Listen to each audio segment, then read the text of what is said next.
What's going on, everyone? Oh, I forgot to play a Bilbo intro. Hold on, everyone. Boom. Come on, come in. Welcome, welcome. There we go. What's up, guys? How's it going, everyone? Sorry for the Monday stream, Monday afternoon. Probably doesn't work with most people, but usually I try to keep it weekends, but this weekend was very good and busy. How you guys doing? How's your guys' weekend? How's all going?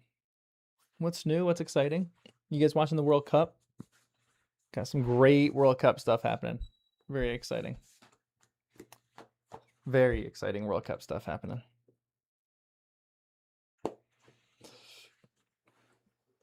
Hello, hello. Hey, guys. What's going on? I know. You're Dutch. You're doing very good. Doing very good. I also learn through the World Cup how many countries are pronounced differently from what I think. Random thoughts. Ooh, listening while work. Repairing and painted ceilings. Nice. That kind of sounds fun. I love a good bit of contracting work. Who's gonna win the World Cup? That's a great question. It's a great question. France, heavy favorites. Don't really want them to win. Holland, I think, is an underdog to win. I think they actually have a very good potential to win. Netherlands, sorry, I should gotta say Netherlands. They're not Holland. Germany does not look good. Spain didn't look good, and then finally looked good. Yeah, Boston did get a taste of Scotland. Isn't all of Boston's beer gone because of Scotland? Yeah, Cape Verde is doing great. They're one of those feel-good stories. Definitely not going to win. I kind of hope Cote d'Ivoire go far. They're a fun team to watch. Come on, internet. Well, yeah, sometimes YouTube is weird. It alerts people and sometimes it doesn't. Yeah, me and you both, Sarah. France, I'm not a big fan of France. Sorry if any French here. They steal all the African players. So does Holland. The Netherlands, sorry. So does the Netherlands. But man, Senegal would be like the world's greatest team if all the Senegalese players actually played for Senegal. I can't really say that because I'm American, and half of our players are either English. We have a Cameroonian, I think, are on our team. He's swag. He's got swag. Japan has been so fun to watch. Japan is one of my favorite teams right now. I love Japan. I love the Japan fans. I love the Japan team. Their manager is great. Japan is just all around great. You're still clearing the army gear. Glad you can catch a stream though. One guy is Nigerian on the US team. Yeah. Tim Weah. Yeah, we got all sorts of random places. Haley, what's up? Yeah, welcome to the stream. I love that. Yeah, there's honestly, this is one of those World Cups where it feels like it's anybody's game. Like there are clear favorites, but some of the favorites just did not play good in the first game, which happens all the time. A lot of teams that win, like Argentina last year, lost their first round game. So, or not last year, 4 years ago. So it can definitely happen. It's all over the place, but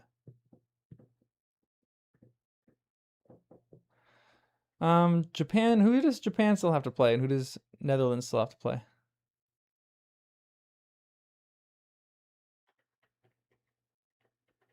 Might try over the hill or across the water. Also, everyone liked the stream. I forgot to mention. This is a long chapter today, so I'm very excited. We have a long chapter. You guys all know me in long chapters. Very exciting that we have a long chapter. Also, if you want the shirt, boom. Scan if you want some merch. If you're watching on your phone and you can't scan that, good luck. Never really thought about that. You can also get the link in the description if you want this incredible shirt. This is, yeah, I think this is the longest in the book. It's like 30 pages. It's actually, yeah, by far the longest in the book. Because I think it goes, yeah, 30 pages. It's a good chapter. Everyone knows I love a long chapter, but that means we finished more of a chunk of this book, which makes me a little sad. It is crazy how fast this book is going compared to Lord of the Rings. Like, Lord of the Rings was significantly slower than this. For good reason. Lord of the Rings is a bit deeper than this. But this is just excellent children's literature. I'm loving it so far. It's just so good. And I just wrote a little essay, and I got to record it after this. We got some of the letters, some of these new letters again. New letters from Tolkien. That was kind of exciting. Or a new letter was discovered. Makes me wonder really how many other letters are out there that are undiscovered. There's got to be like tons of these attics all around the world that have a letter from J.R.R. Tolkien that no one really knows about. Man, give me those letters. I want all those letters. I want those letters. Japan versus Sweden is going to be a great game. That's like kind of deciding who goes on to the next round. Hey Nemo, what's up? What's going on? Mm-hmm. All right, guys, we're gonna start reading in 5 minutes. We're gonna do a shorter intro today because it's a long chapter, and it's a Monday. I don't know what that changes about anything, but it's a Monday, so it's almost messy time. Who do they play today? Austria.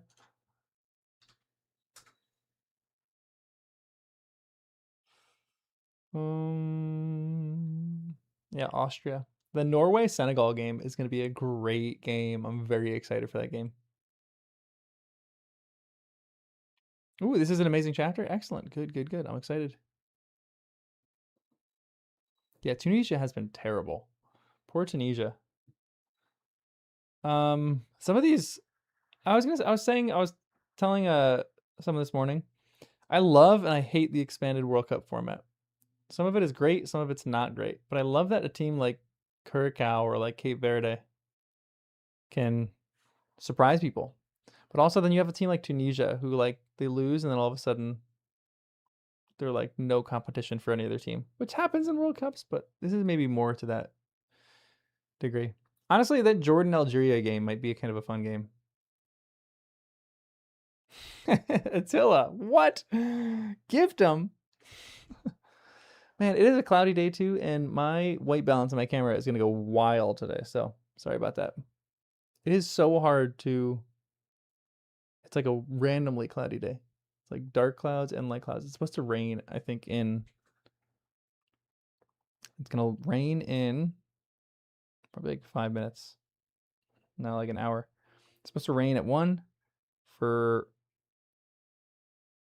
24 hours. Like literally 24 hours straight. It's supposed to rain, which we kind of need it. We're having a little bit of a drought. So that's gonna be good. How did Tunisia even make it? Don't even know. Hey, Anaba, what's up? Still on the bus. Love that. Just a good bus listen on your way home. 3 minutes till we start. We'll just do 3 minutes. We'll start at 12:45. Somebody's got to lose. It's true. It's true in the World Cup. Someone's got to lose. But some of these teams shouldn't be there. Some of these teams think they shouldn't be there, but they're actually good. Yeah, coach fired after one game. I don't know if that's ever happened in the World Cup before. But Cecilia, South Africa, while they have not been performing well, has at least been passable. They've been scoring goals. They don't look crazy unorganized. They actually look decent. There are other teams that just look rough. But I guess like that's like the fun of this. Any team can be any other team. Which I think is less true in soccer than it is for other sports. I was thinking about this the other day. I think soccer is one of the least underdog sports, maybe of all time. Like underdogs do win, but like a soccer game, there hasn't been like an underdog World Cup winner ever. It's just always been like one of the top 5 teams. Like there are stunners in like the semifinals, like Morocco last year or 4 years ago making it to the semis. That was pretty crazy. Croatia making it to the finals. That was crazy. But generally, the better teams, the better teams always win. But South Africa, I'm not a big poo poo on South Africa. They've actually been doing decent. They've been playing decent games. They just are in a tough group. They're just not getting wins. Yeah, Curacao, yeah. Turkey was a shocker. I'm the only one. Turkey, I cannot believe that Turkey has not won. It is crazy. I mean, I'm happy because I'm a US fan. And that means our next game is meaningless, which is the first time that's ever happened in US history of the World Cup. We've never had a third game that's been meaningless, which is crazy to me.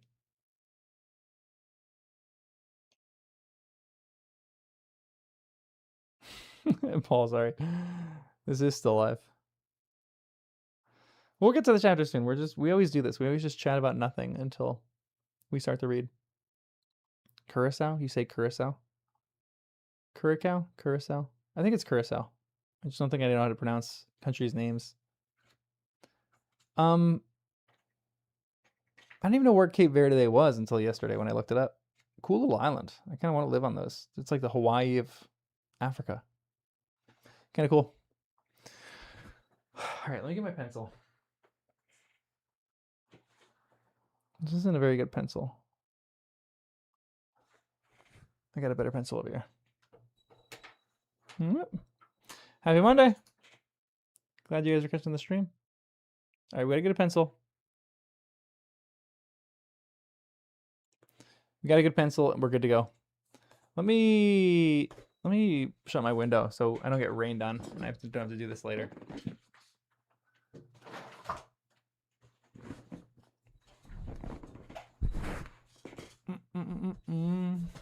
Maybe it's supposed to be pronounced Curacao.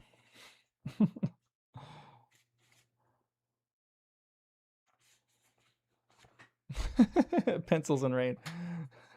That's how I always stall the stream. I don't ever purposely stall the stream. I'm just easily distracted. All right, let me get back to this. Boom, boom, boom. Everyone liked the stream. So it's a Monday stream too, so we're not gonna get that many people. So I'm just extra distracted on a Monday. That's all. All right, let's do this. Discount, what's up? Discount, sorry, I forgot to stream on Twitch. I've kind of given up on Twitch. So we're on YouTube now. All right, here we go. This is Flies and Spiders, chapter 8. My Roman numerals suck, but chapter 8. Flies and Spiders. I'm excited for this chapter, number 1, because it's going to be long. Number 2, I feel like there's going to be a lot of essays in this chapter. I don't know why. I just remember they're in Mirkwood, and Mirkwood sucks. And we'll see how it goes. Flies and Spiders. They walked in single file. The entrance to the path was like a sort of arch, leading into a gloomy tunnel, made by 2 great trees that leant together, too old and strangled with ivy, and hung with lichen to bear more than a few blackened leaves. Interesting. It's like a sick forest, too old and strangled with ivy, and hung with lichen. The path itself was narrow, and wound in and out among the trunks. Soon the light at the gate was like a little bright hole far behind, and the quiet was so deep that their feet seemed to thump along, while all the trees leaned over them and listened.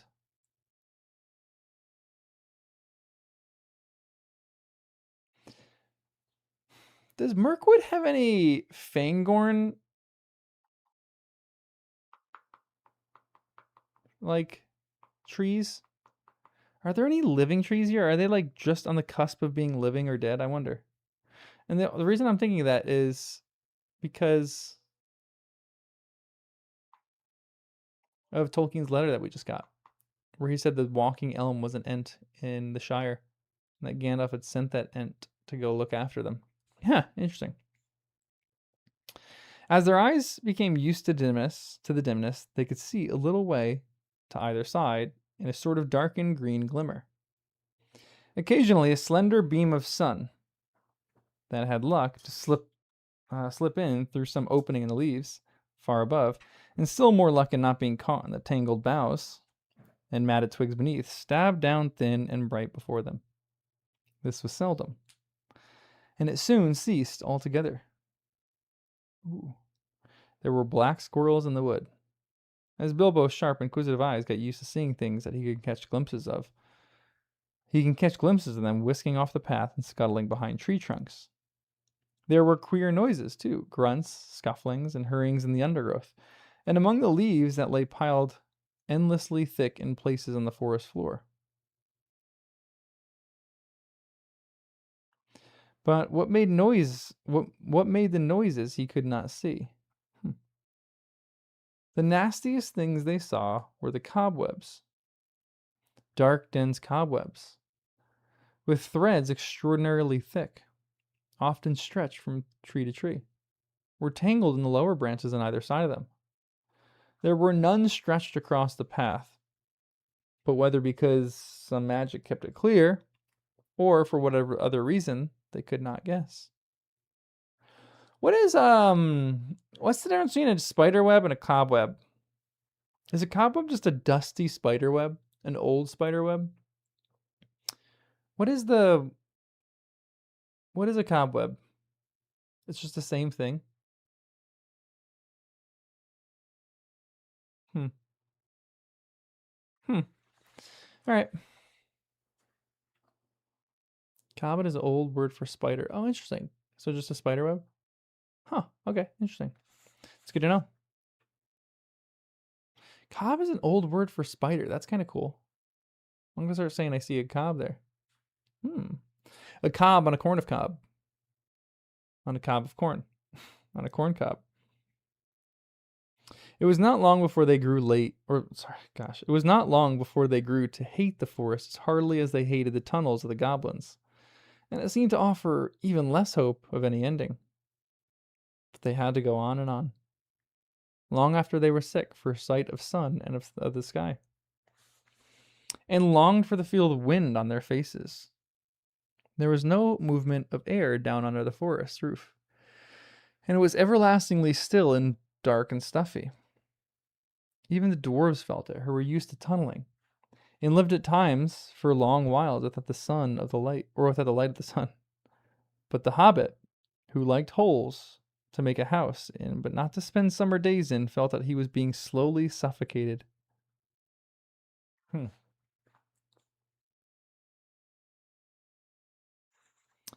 That sucks. That'd be rough.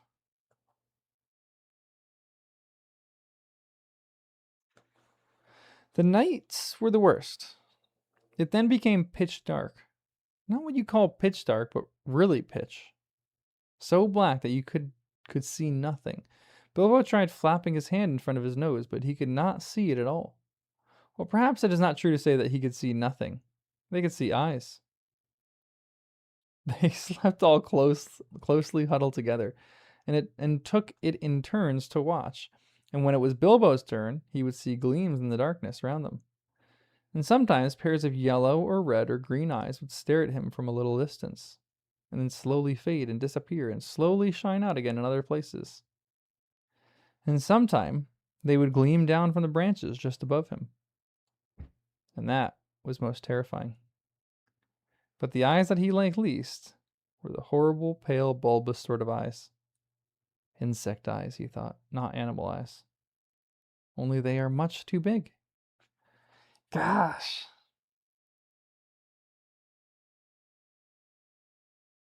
That's terrifying. Also,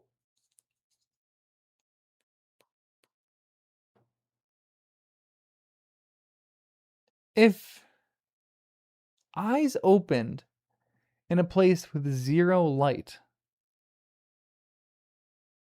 would you be able to see the eyes?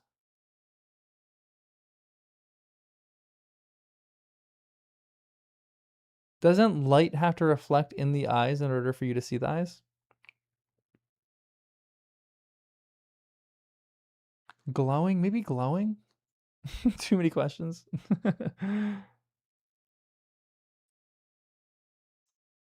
Hmm.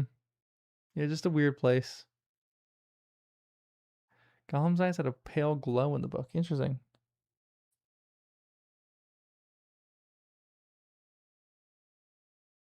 Yeah, maybe there's just light enough to reflect into the eyes. Hmm. Glowing eyes. His eyes are the only ones that are glowing. I mean, yeah, this whole paragraph, it's just glowing in his different phases of day and night, looking at them. Hmm. Interesting. Some eyes are bioluminescent. That kind of feels like it. Some eyes might be bioluminescent. That's actually crazy. Hmm. Um, although it was not yet very cold, they tried lighting watchfires at night, but they soon gave that up. It seemed it seemed to bring hundreds and hundreds of eyes all around them. So the creatures, whatever they were very careful to never let their bodies show in the flicker of the flames. Worse still, it brought thousands of dark gray and black moths, some nearly as big as your hand, flapping and whirling round their ears. They could not stand that, nor the huge bats, black as a top hat, either. So they gave up their fires and sat at night and dozed in the enormous, uncanny darkness. Gosh. All this went on for what seemed to the hobbit ages upon ages. He was always hungry, for they were extremely careful with their provisions. Even so, as days followed days and still the forest seemed just the same, they began to get anxious. The food would not last forever. It was, in fact, already beginning to get low. They tried shooting at the squirrels, and they wasted many arrows before they managed to bring one down in the path. But when they roasted it, it proved horrible to taste, and they shot no more squirrels. Interesting. Anybody ever have squirrel? I never had a squirrel before.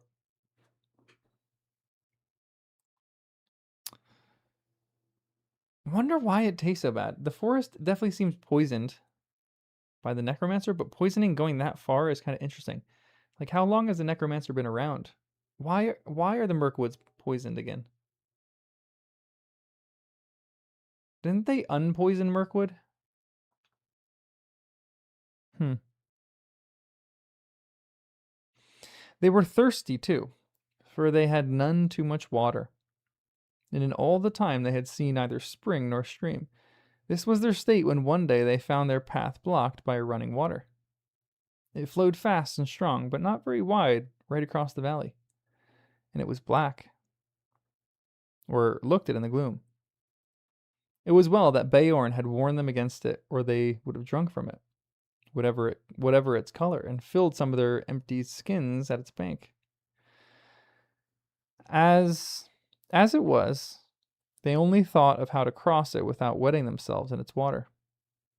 There had been a bridge of wood across, but it had rotted and fallen, leaving only broken posts near the bank. Bilbo, kneeling on the brink and peering forward, cried, "There is a boat against the far bank. Now, why couldn't it have been on this side?" "How far away do you think it is?" asked Thorin.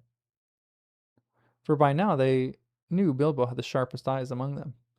That's also kind of crazy that Bilbo has the sharpest eyes. Why do not dwarves have the sharpest eyes? If dwarves live underground, dwarves should have the sharpest eyes.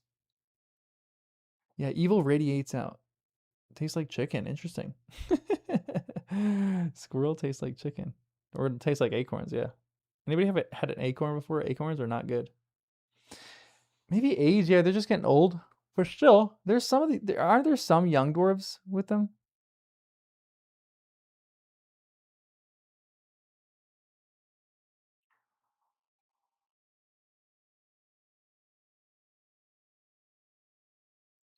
That's right, they unpoisoned Thranduil, Celeborn, and Galadriel. That was in the I think that was in the appendices. So Bilbo's the youngest by a lot. Interesting, okay. Ah, yeah, the ring too sharpens the senses. That's a good point. Just by like the presence of the ring, maybe. Hmm. That's actually interesting. Does it? Yeah, hobbits live underground, but they like light. Like dwarves living underground, I feel like their eyes would adapt better, even if they're old.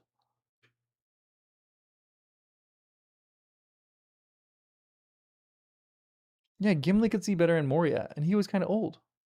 He would have been around 60 at the time, actually, yeah. So maybe he's a young dwarf that can see underground. But I feel like all dwarves should be able to see underground better than hobbits. Just my 2 cents. How far away do you think it is? Asked Thorin. For by now they knew Bilbo had the sharpest eyes among them. Not at all far. I shall think above 20 yards. Or above 12 yards. 12 yards? I should have thought it was at least 30, but my eyes don't see as well as they used to 100 years ago. There you go. Still, 12 yards is as good as a mile. We can't jump it, and we daren't try to wade or swim. Can any of you throw a rope? What's the good of that? The boat is sure to be tied up, even if we could hook it, which I doubt. I don't believe it is tied, said Bilbo, though of course I can't be sure in this light, but it looks to me as if it was just drawn up on the bank, which is low, just there, where the path goes down into the water. Who left this boat? Is this a dwarven boat? Or I mean a elven boat? So they can get across? Dory is the strongest, but Feely is the youngest and still has the best sight, said Thorin. Come here, Feely, and see if you can see the boat Mr. Baggins is talking about. Feely thought he could, so when he had stared a long while to get an idea of the direction, the others brought him a rope. They had several with them, and on the end of the longest, they fastened one of the large iron hooks they had used for catching their packs to the straps about the shoulders. Feely took this in his hand, balanced it for a moment, and then flung it across the stream. Splash! It fell into the water. Not far enough. It's only 12 yards. Come on, Feely. A couple of feet, and you would have dropped it onto the boat. Try again. I don't suppose the magic is strong enough to hurt you if you just touch a bit of wet rope. Feely picked up the hook when he had drawn it back, rather doubtfully all the same. This time he threw it with great strength. Steady, said Bilbo. You have thrown it right into the wood on the other side now. Draw it back gently.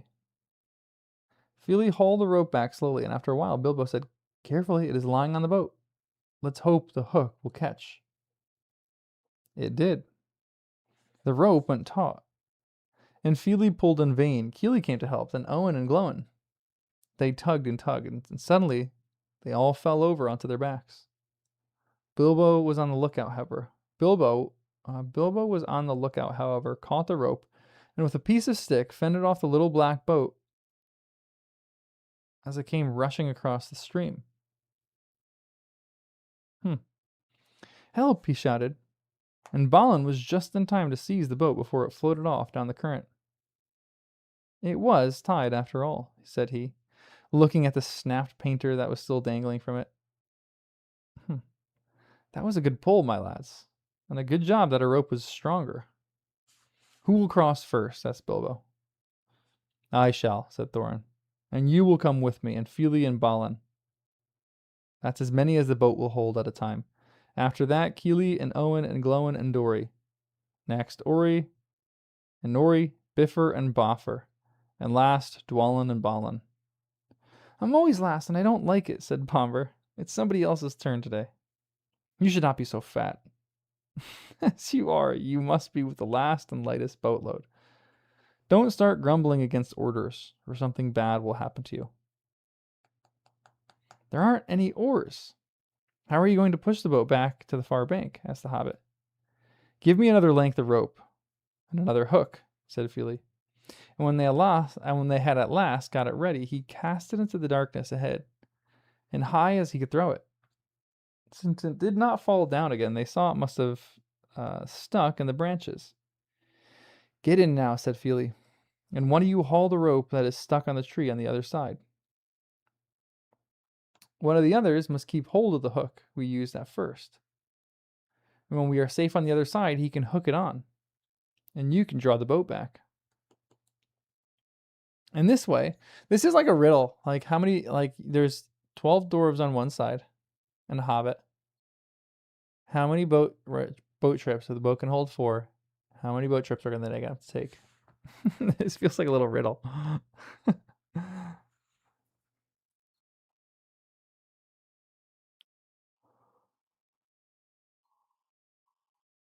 Oh, that's right. They did have to do the weird rope walk. That's true, actually.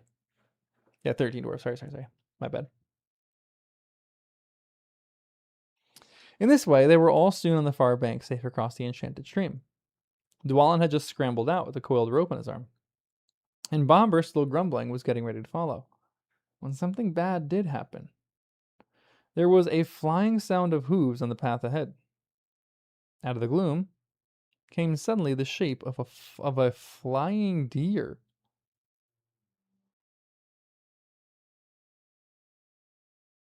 It charged into the dwarves and bowled them over, and gathered itself for a leap. High it sprang and cleared the water with a mighty jump, but it did not reach the other side in safety. Thorin was the only one who had kept his feet and his wits. As soon as they had landed, he had his bow and fitted an arrow in case any hidden guardian of the boat appeared. Now he sent a swift and sure shot into the leaping beast, and it reached the further bank, or as it reached the further bank, it stumbled. The shadows swallowed it up. They heard the sound of hooves quickly falter, and then go still. Before they could shout in praise of the shot, however, a dreadful wail from Bilbo put all thoughts of venison out of their minds. "Bomber has fallen in! Bomber is drowning!" he cried. It was only too true. Bomber had only 1 foot on the land when the heart bore down on him and sprang over him. He had stumbled, thrusting the boat away from the bank, and then toppled back into the dark water, his hands slipping off the slimy roots at the edge, while the boat span slowly off and disappeared. Bummer. They could still see his hood above the water, and they ran to the bank. Quickly they flung a rope with a hook toward him. His hand caught it, and they pulled him to the shore. He was drenched from hair to boots, of course, but that was not the worst. When they laid him on the bank, he was already fast asleep. With one hand clutching the rope so tight that they could not get it from his grasp, and fast asleep he remained in spite of all they could do. Gosh. They were still standing over him, cursing their ill luck, and Bomber's clumsiness, and lamenting the loss of the boat, which made it impossible for them to go back and look for the heart, when they became aware of the dim blowing of horns in the wood, and the sound as of dogs baying far off. Then they all fell silent, and as they sat, it seemed they could hear the noise of a great hunt going by to the north of the path, though they saw no sign of it. This is definitely an elven thing. Like, this was their boat. They were on a hunt for that heart, and they're gonna be ticked off that the dwarves let their boat go, because now they have to make another boat. Which, go just check in with Kieran. He'll probably give you a little ship. Maybe he doesn't make those kind of ships. Make a bridge, elves. Come on. Poor Bomber. There they sat for a long while, and did not dare to make a move. Bomber slept on with a smile on his fat face, as if he no longer cared for all the troubles that vexed them. Suddenly on the path ahead appeared some white deer, a hind and fawns as snowy white as the heart had been dark. They glimmered in the shadows. Before Thorin could cry out, 3 of the dwarves had leaped to their feet and loosed off arrows from their bows. None seemed to find their mark. The deer turned and vanished in the trees as silently as they had come in, and in vain the dwarves shot their arrows after them. Stop, stop, shouted Thorin. But it was too late. The excited dwarves had wasted their last arrows, and now the bows that Beorn had given them were useless. I wonder what distance that was, and I wonder why none of them could hit. Our dwarves should be okay with bows. Interesting that they missed their shots. They were a gloomy party that night, and the gloom gathered still deeper on them in the following days. They had crossed the enchanted stream, but beyond its path seemed to straggle on, just as before, and in the forest they could see no change. Yet if they had known more about it, and considered the meaning of the hunt of the white deer that had appeared on the path, they would have known that they were at last drawing toward the eastern edge, and would soon have come, if they could have kept up their courage and their hope, to thinner trees and places where the sunlight came again.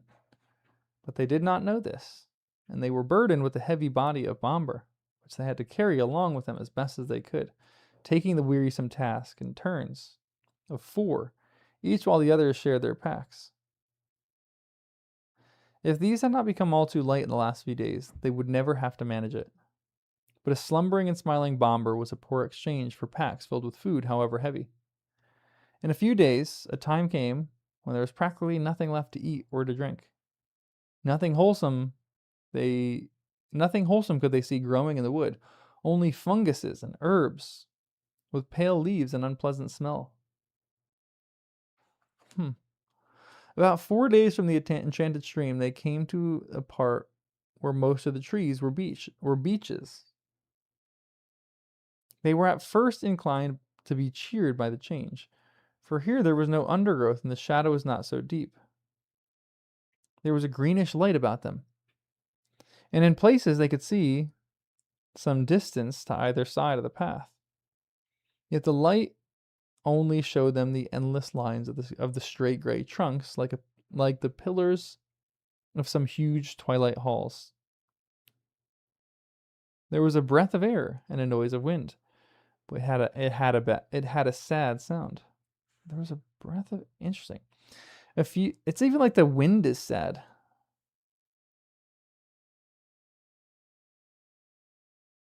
I feel like a forest like this is like the greatest perversion for Tolkien.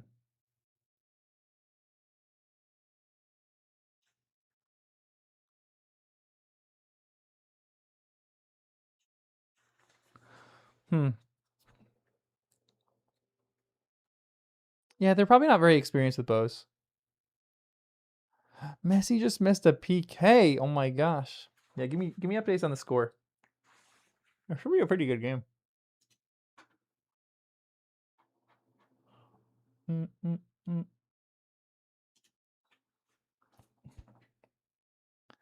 Rolling Bomber might be easier carrying him. I'm surprised he didn't put a joke about that in there. Yeah, they don't have to give a Bomber anything to eat. But also, whatever's happened to Bomber is actually kind of crazy.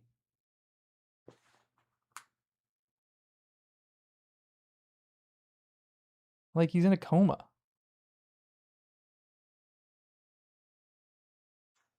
What is the medical definition of a coma? Is he in a coma? Is he knocked out?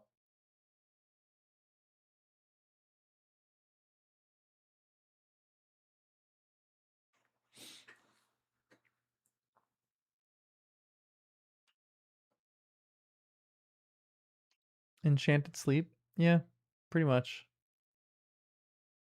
A comatose state?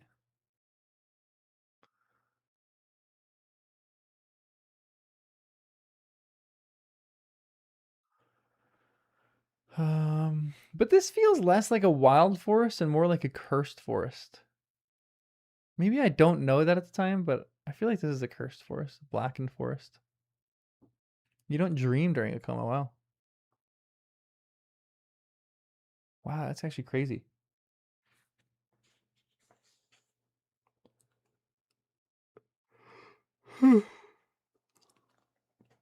A few leaves came rustling down to remind them that outside autumn was coming on. Their feet ruffled among the dead leaves of the countless of countless other autumns that drifted over the banks of the path from the deep red carpets of the forest. Still Bomber slept, and they grew very weary. And at times they heard disquieting laughter. Sometimes there was singing in the distance, too. The laughter was the laughter of fair voices, not of goblins. And the singing was beautiful, but it sounded eerie and strange, and they were not comforted by it. Or they were not comforted, rather, they hurried from those parts with what strength they had left. Is that a smart move? Maybe that's like logical for dwarves? If I'm hearing singing in a forest, I feel like that would be comforting me. Like it might be Tom Bombadil. Too bad they don't know Tom Bombadil right now. And they could just sing a song to Tom Bombadil, and he might come running. 2 days later, they found their path going downward, and before long, they were in a valley filled almost entirely with a mighty growth of oaks, not orcs. Is there no end to this accursed forest? Said Thorin. Somebody must climb a tree and see if he can get his head above the roof and have a look around. Well, you're doing that in a valley.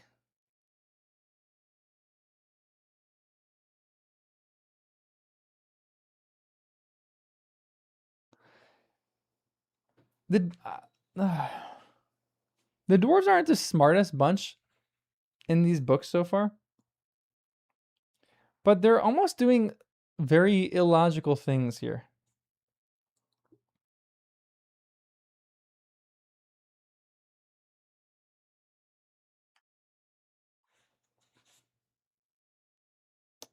Like, you don't go to a valley and climb a tree to find a lookout. The only way is to choose the tallest tree that overhangs the path. Of course, somebody meant Bilbo. They chose him because to be of any use, the climber must get his head above the topmost leaves, and so he must be light enough for the highest and slenderest branches to bear him. Poor Mr. Baggins had never had much practice climbing trees, but they hoisted him up to the lowest branches of an enormous oak that grew right out onto the path. And up he had to go as best he could. He pushed his way through the tangled twigs, with many a slap in the eye. He was greened and grimed. He was greened and grimed from the old bark of the greater boughs. More than once he slipped and caught himself just in time. And at last, after a dreadful struggle in a difficult place, where there seemed to be no convenient branches at all, he got near the top. All the time he was wondering whether there were spiders in the trees, and how he was going to get down, except by falling. In the end, he poked his head above the roof of leaves, and then he found spiders all right, but they were only small ones of ordinary size, and they were after the butterflies. Bilbo's eyes were nearly blinded by the light. He could hear the dwarves shouting up at him from far below, but he could not answer, only hold on and blink. The sun was shining brilliantly, and it was a long while before he could bear it. When he could, he saw all around him a sea of dark green, ruffled here and there by the breeze. And there were everywhere hundreds of butterflies. I expect they were a kind of purple emperor, a butterfly that loves the top of oak woods. But these were not purple at all. They were a dark, velvety black, without any markings to be seen. He looked at the black emperors for a long time, and enjoyed the feel of the breeze on his hair and on his face.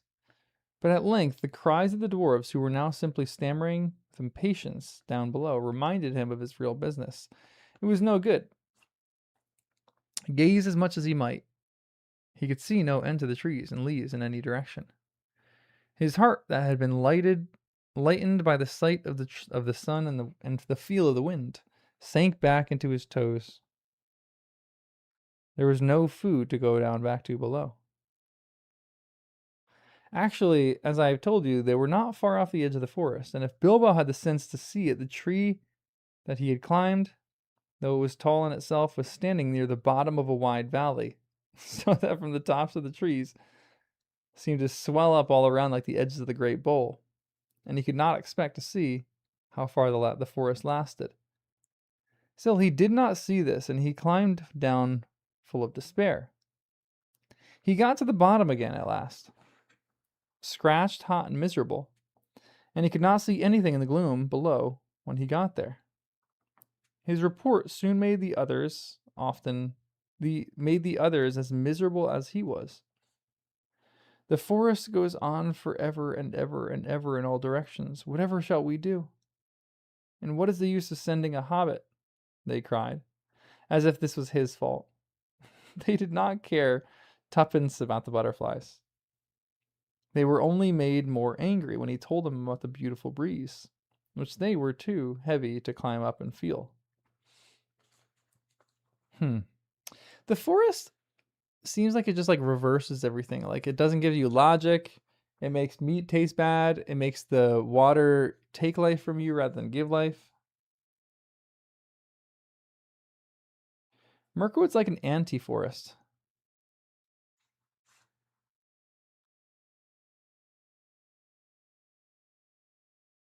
It's like the anti-Fangorn. And it's interesting because both of those places are actually kind of scary places. Like Fangorn is not like a forest that you're like excited to go to. But when you go there, you realize that the water is good. The water makes you grow, helps. The trees are maybe not friendly, but trees are good. It's everything that a forest should be. Mirkwood is just poisoned.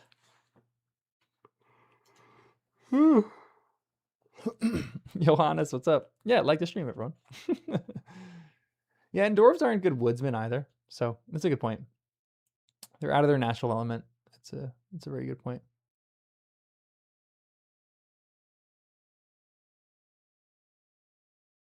You like how Tolkien points out the spiders are normal sized, and on first reading it's like, wait, why did he specify that? Because we're gonna get bigger spiders later. That's what I'm guessing. Yeah, every forest needs a tree. Every forest needs a fangorn. Every forest needs a tree beard. Yeah, it's the opposite of Lothlorien. Yeah, and this is like what Ithilien was going to. This is what Minas Ithil kind of is, or Morgul, Minas Morgul. That's right. Southern Mirkwood became West Lorien. I kind of remember that. I think I remember that. I don't remember what I remember and what I don't remember.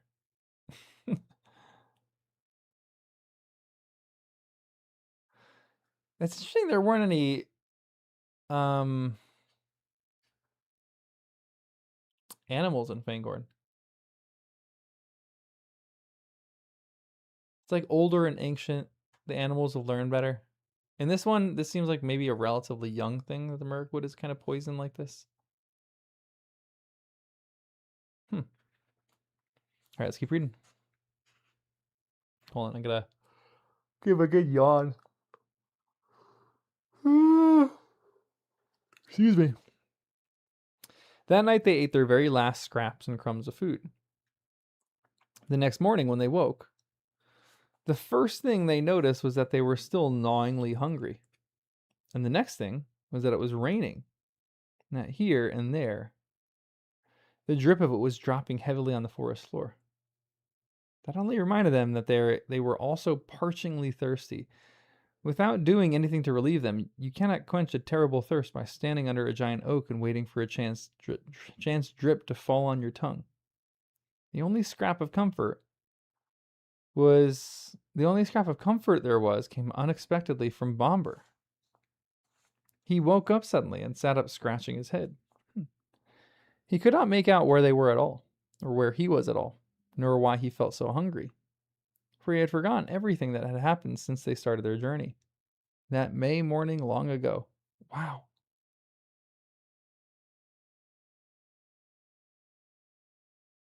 That's crazy. He has no memory of anything else that happened before that. The last thing that he remembered was the party at the Hobbit's house, and they had great difficulty in making him believe their tale of all the many adventures they had since. When he heard that there was nothing to eat, he sat down.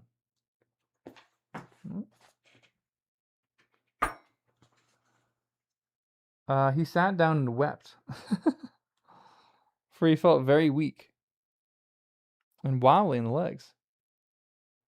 Why ever did I wake up? He cried. I was having such beautiful dreams. I dreamed I was walking in a forest rather like this one, only lit with torches on trees and lamps swinging from the branches and fires burning on the ground. And there was a great feast going on forever. A woodland king was there with a crown of leaves, and there was merry singing, and I could not count or describe the things there were to eat and drink.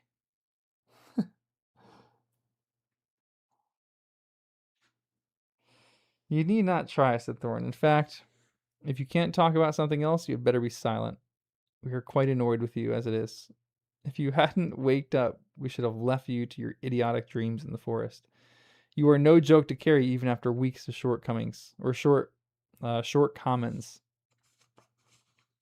There was nothing new to be done but to tighten their belts around their empty stomachs and hoist their empty sacks and packs, and trudge along the track without any great hope of ever getting to the end before they lay down and died of starvation.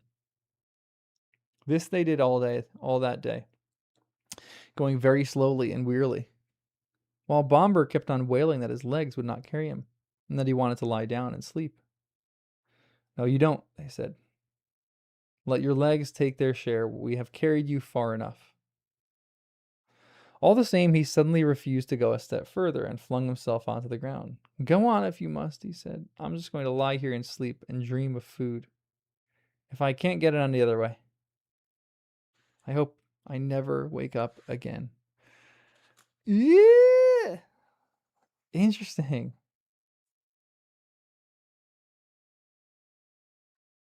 I hope I never wake up again. Be careful what you wish for or hope for.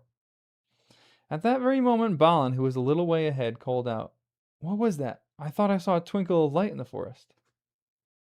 They all looked, and a longish way off it seemed they saw a red twinkle in the dark. Then another, and another sprang out beside it. Even Bomber got up, and they hurried along, then, not caring if it was trolls or goblins. The light was in front of them, and to the left of the path. And when at last they had drawn level with it, it seemed plain that torches and fires were burning under the trees. But a good way off, their tracks. It looks as if my dreams were coming true, gasped Bomber, puffing up behind. He wanted to rush straight off into the woods after the lights, but the others remembered only too well the warnings of the wizard and of Beorn. The feast would be no good if we never got back alive from it, said Thorin. But without a feast, we shan't remain alive much longer anyway, said Bomber. And Bilbo heartily agreed with him. They argued about it backward and forward for a long while until they agreed at length to send out a couple of spies to creep near the lights and find out more about them. But they could not agree on who was to be sent. No one seemed anxious to run the chance of being lost and never finding his friends again. In the end, in spite of warnings, hunger decided them, because Bomber kept on describing all the good things that were being eaten, according to his dream, in the woodland feast. So they all left the path and plunged into the forest together. Yeesh. Yikes. I know, I feel like my lighting kind of does fit Mirkwood. I should even get darker right now.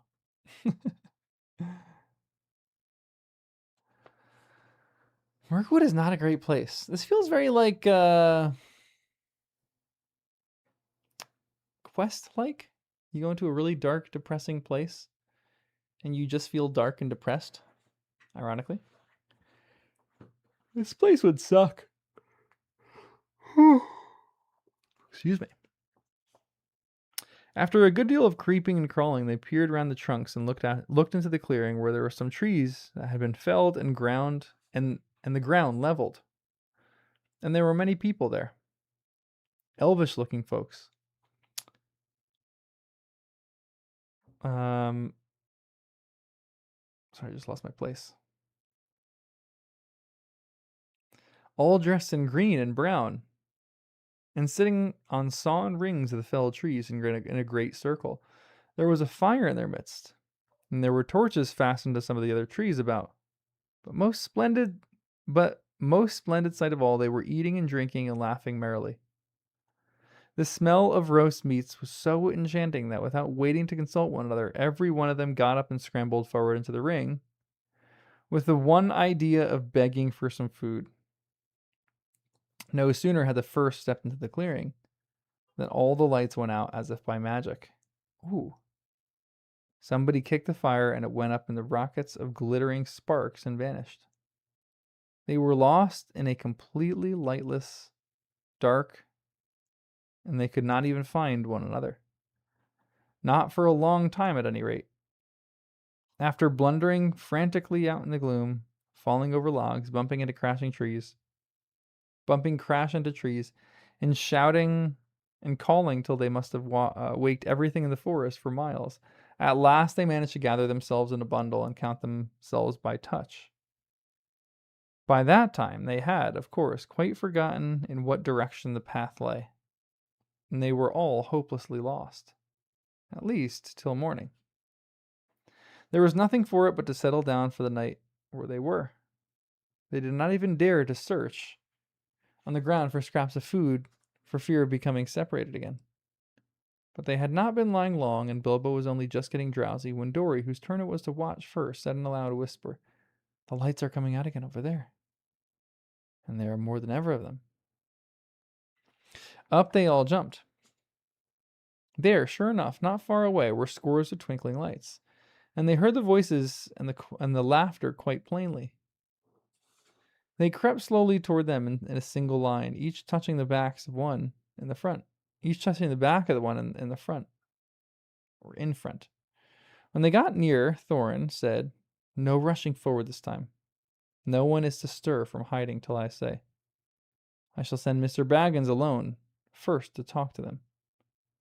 They won't be frightened of him." What about me of them, thought Bilbo. That's a good point. And anyway, I hope they won't do anything nasty to him. Gosh, Thorin is just throwing this guy out of the nest right here.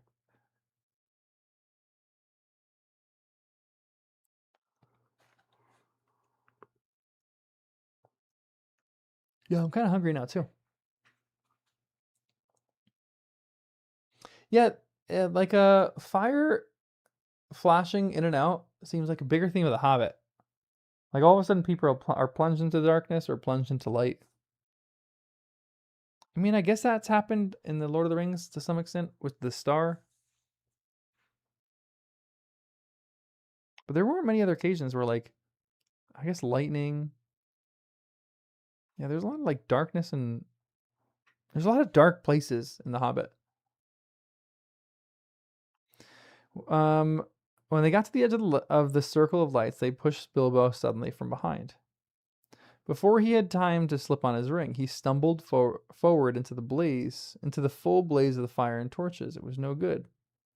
Out went all the lights again, and complete darkness fell. If it had been difficult collecting themselves before, it was far worse this time, and they simply could not find the Hobbit. Every time they counted themselves, it only made 13. They shouted and called, "Bilbo Baggins, Hobbit! You dreaded Hobbit, Hobbit can't confusticate you. Where are you?" And other things of that sort. But there was no answer. They were just giving up hope when Dory stumbled across him by sheer luck. In the dark, he fell over what he thought was a log, and he found it was the Hobbit curled up fast asleep. Weird. It took a deal of shaking to wake him. And when he was awake, he was not at all pleased. I was having such lovely dreams. I was having such a lovely dream, he grumbled. All about having the most gorgeous dinner. Good heavens, he has gone like Bomber, they said. Don't tell us about his dreams. Dream dinners aren't any good, and we can't share them. They are the best I am likely to get in this beastly place, he muttered, as he lay down beside the dwarves and tried to go back to sleep and find his dream again. But that was not the last of the lights in the forest. Later, when the night must have been getting old, Keely, who was watching then, came and roused them all again, saying, "There's a regular blaze of lights begun not far away. Hundreds of torches and many fires must have been lit suddenly and by magic. And hark to the singing and to the harps." So it seems like it's almost like they have electric fires. Like these are gas fires. How do these lights just go up all of a sudden immediately? And then how do they just go out immediately like that? It's like they're just hitting a button. Yeah, Elvish fires. Elvish fires are something. I'll tell you that.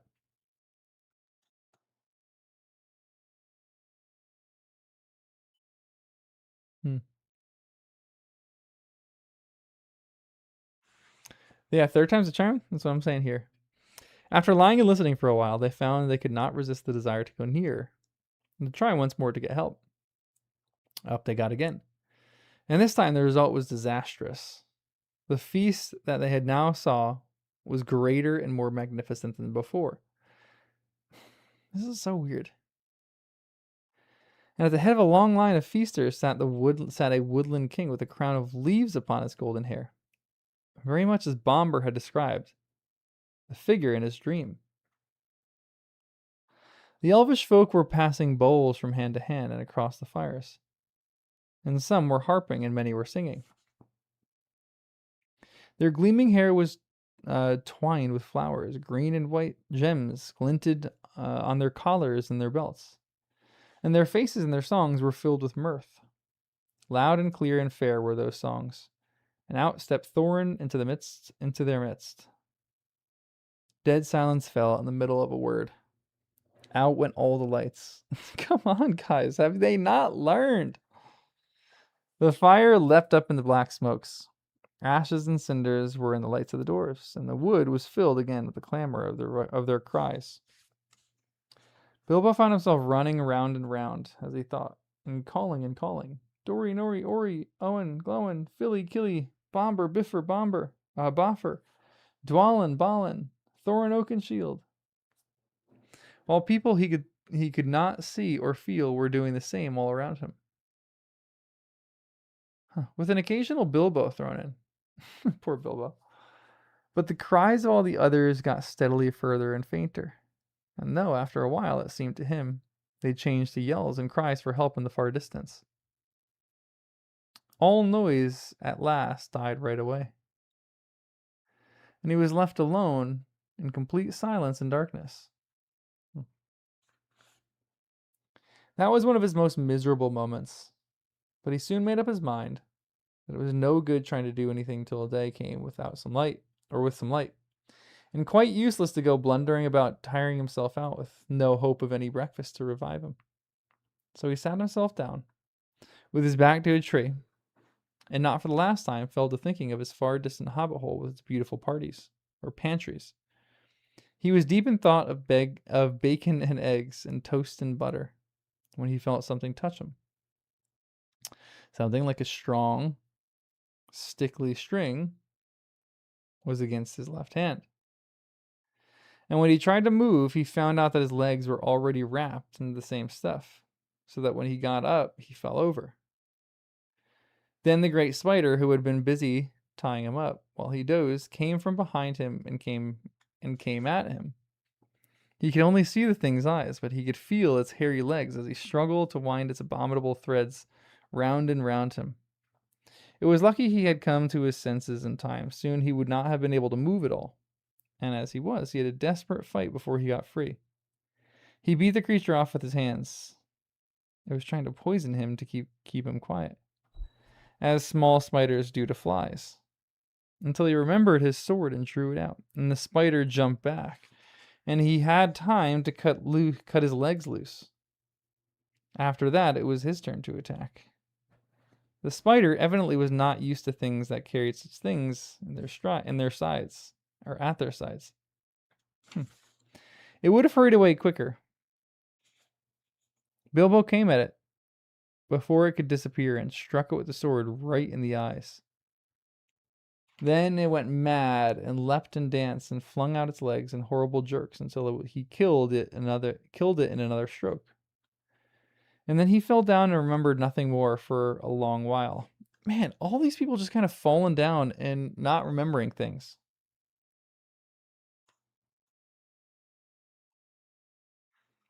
Like everyone is just sleepy. Ooh, we got a Messi goal. Man, Messi is on a tear this World Cup.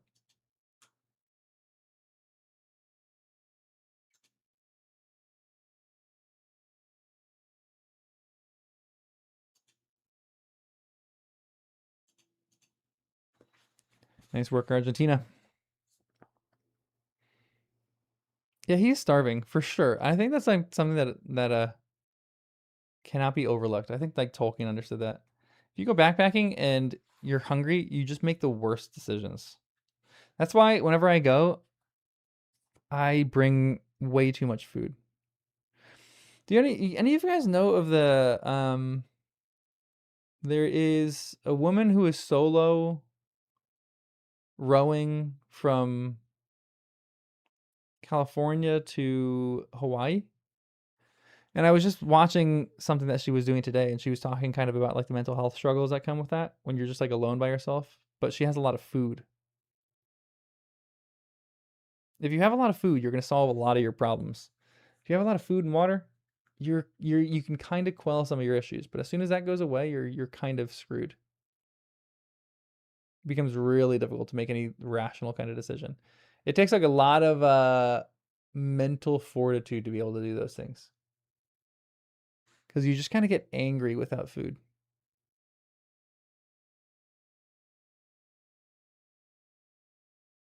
Nice. What's up, Trig?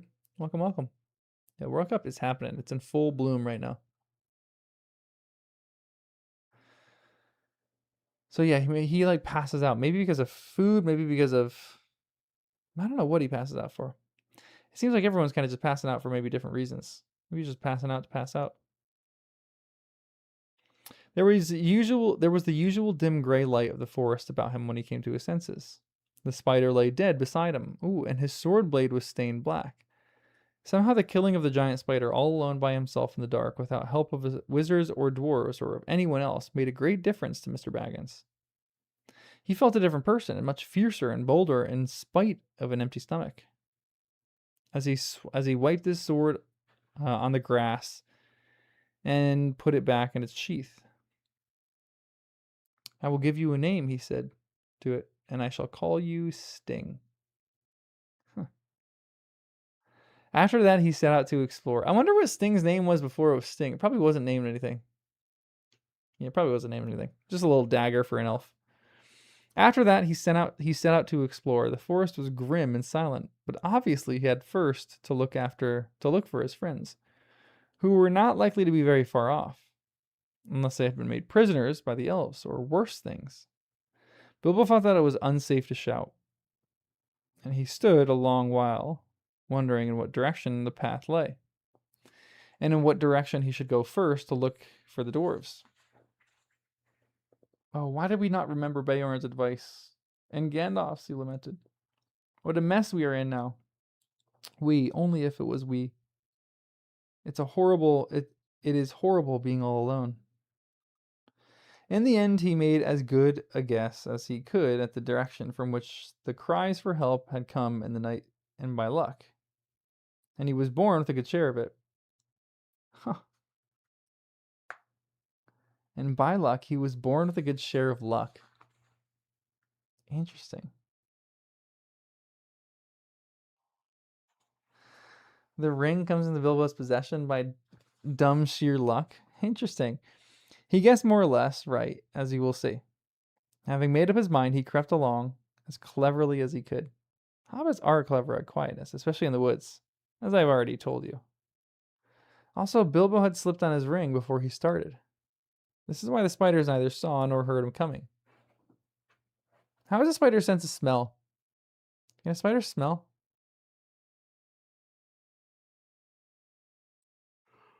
Oh yeah, I've heard that this is Glorfindel's old knife. I have heard that I've heard that theory before. Spiders would be gross. Glorfindel. What does that even mean? How did it autocorrect Glorfindel to Chlorfindel? Chlorophyndel. Shattermelon, what's up? Sorry. This is the only time that worked for me. It's been busy. Yeah, Spidey senses. It's true. It's true.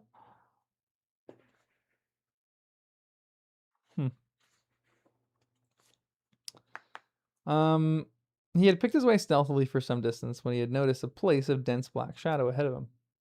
Black even for that forest. Like a patch of midnight that had never been cleared away. Oof. As he drew near, he saw that it was made by spider webs, one behind and over entangled with another. Suddenly he saw two. That there were spiders, huge and horrible, sitting in the branches above him. And ring or no ring, he trembled with fear, lest they should discover him. Standing behind a tree, he watched a group of them for some time. And in the silence and stillness of the wood, he realized that these loathsome creatures were speaking one to another. Their voices made a sort of thin creaking and hissing, but he could make out many of the words that they had said. They were talking about the dwarves. Are they talking in English or are they talking in spider lingo? Does the ring translate languages for you? Is the ring AI? That's maybe my question.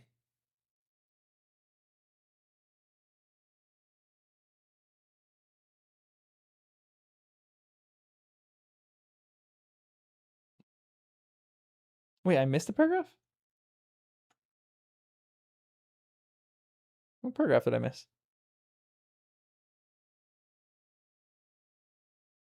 The spiders are speaking Westron. Interesting. Yeah, Sam could understand Shagrat. Huh. But they were speaking the common tongue then, I'm guessing.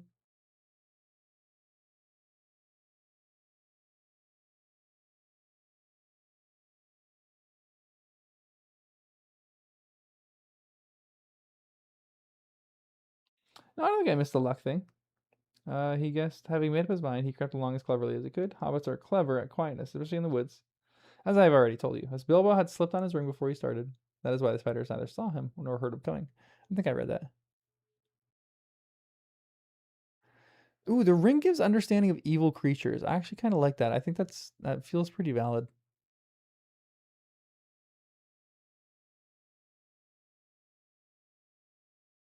Yeah, the wolves have their own language. It's true. That's the only creature. Yeah, it's true. Everyone, like trolls, they're not speaking trollish or gobbledygook or whatever language they speak. Hmm. It was a sharp struggle, but worth it, said one. What nasty thick skins they have, to be sure. I'll wager that there is good juice inside. Aye, they'll make fine eating when they've hung a bit, said another. Don't hang 'em too long, said a third. They're not as fat as they might be. Been feeding none too well as of late. I should guess. Kill 'em, I say, hissed a fourth. Kill 'em now and hang 'em dead for a while. They're dead now, I'll warrant, said the first. That they are not. I saw one struggling just now. Just coming round again. I should say, after a beautiful sleep, I'll show you. With that, one of the fat spiders ran along a rope till it came to a dozen bundles hanging in a row from a high branch. Bilbo was horrified. Now that he noticed them for the first time, dangling in the shadows, to see a dwarfish foot standing out at the bottom of some of the bundles, or here or there the tip of a nose, or a bit of beard or a hood. The fattest of these bundles, the spider went. To the fattest of these bundles, the spider went. It was poor old Bomber, I'll bet, thought Bilbo, and nipped hard at the nose that stuck out. There was a muffled yelp inside, and a toe shot up and kicked the spider straight and hard. There was life in Bomber still. There was a noise like the kicking of a flabby football. And the enraged spider fell off the branch only to catch itself with its own thread just in time. The others laughed. You were quite right, they said. That meat's alive and kicking. That is a better version of meat's back in the menu, boys. This meat is alive and kicking. I'll soon put an end to that, hissed the angry spider, climbing back onto the branch. That line would have been great in Lord of the Rings. At least they should have taken it from The Hobbit and put it in Lord of the Rings. This meat's alive and kicking, boys. Rather than meat's back in the menu. Oh no, dropped my pencil. Oh no, my pencil tip broke. Ugh, bummer.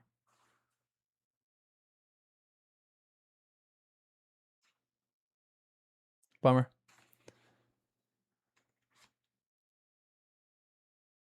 Evil creatures, black speeches, or at least orcs, do a bastardized form of Elvish, further corrupted and made more cruelly and ugly by the nature of its speakers. Interesting. Pencil tip broke. Bomber. Bilbo saw that the moment had come when he must do something. He could not get up at the brutes, and he had nothing to shoot with, but looking about, he saw that in his place there were many stones lying in what appeared to be a now dry little watercourse. Bilbo was a pretty fair shot with a stone. It did not take him long to find a nice, smooth, egg-shaped one that fitted his hand cozily. As a boy, he used to practice throwing stones at things until rabbits and squirrels and even birds got out of the way as quick as lightning if they saw him stoop. And even grown-ups he had still spent a great deal of time at quoits. And even grown-up, he had still spent a deal of his time at quoits. Quoits. Quoits?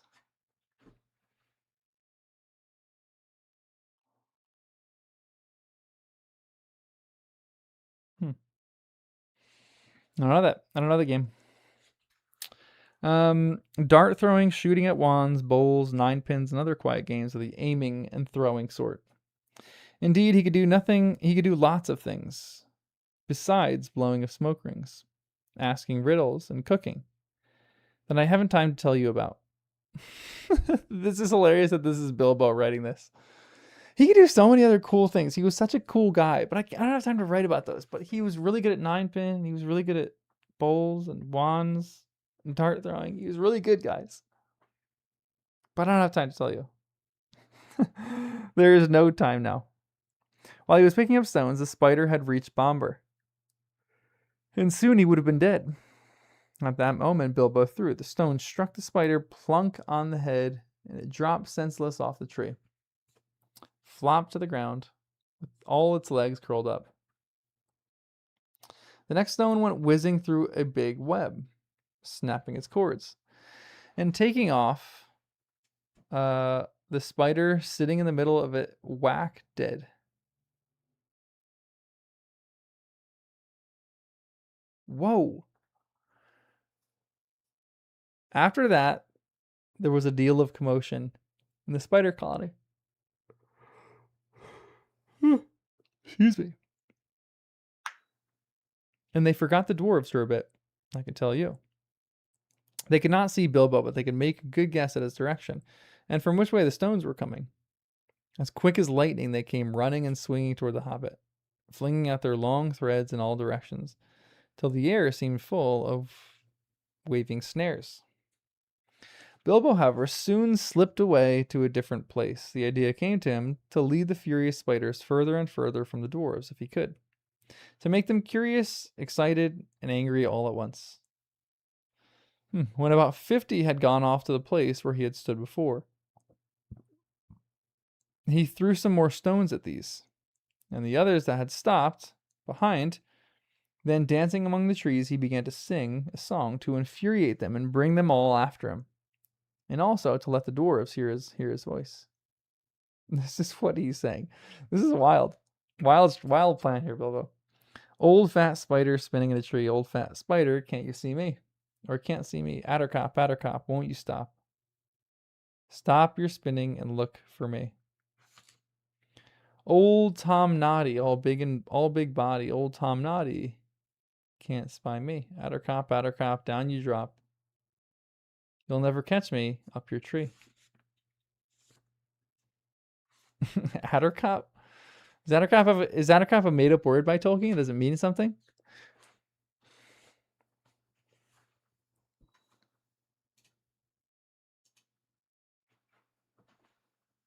Attercop means poison head.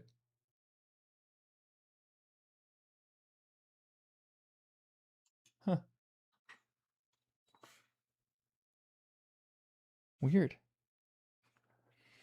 Not very good, perhaps, but when you remember that he had to make it up himself on the spur of the very awkward moment, it did what he wanted anyway.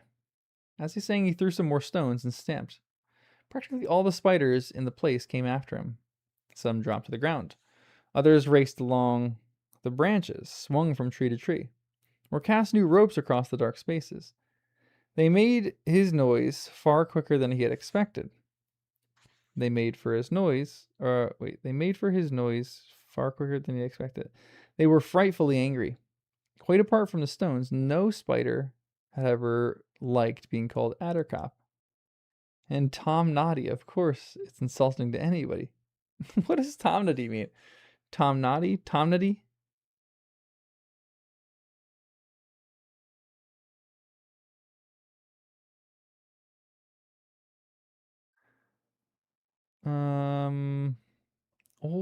Old English for spider or poison head? Tomnity means someone who's foolish or stupid.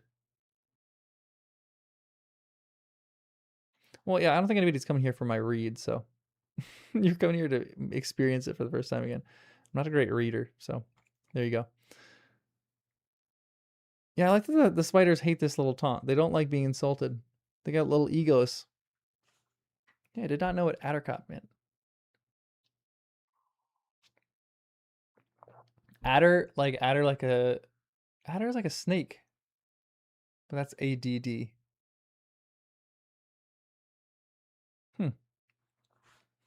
Ancient proto spider. Wow, that's crazy.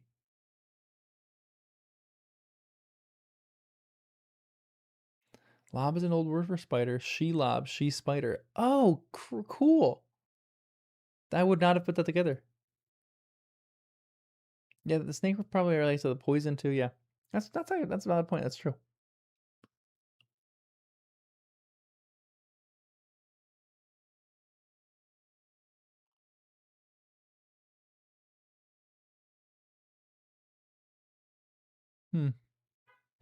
Lob means to hang. Man, I love all this little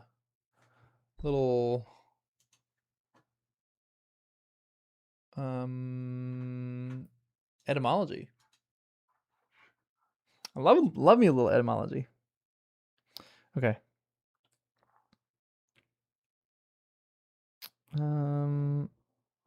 Off Bilbo scuttled to a fresh place, but several of the spiders had now run to different points in the glade where they lived and were busy spinning webs across all the spaces between the tree stems.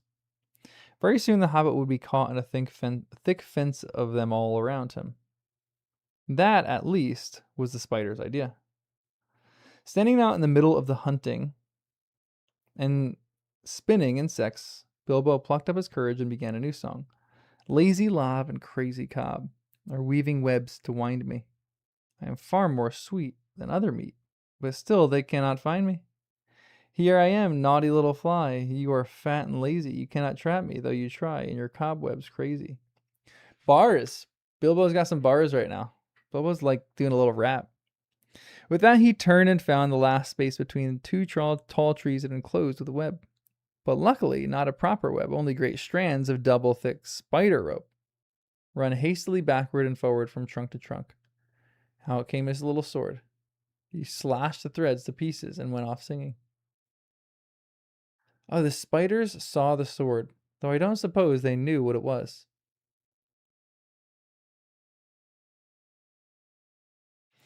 It's interesting that when you put the ring on, maybe they.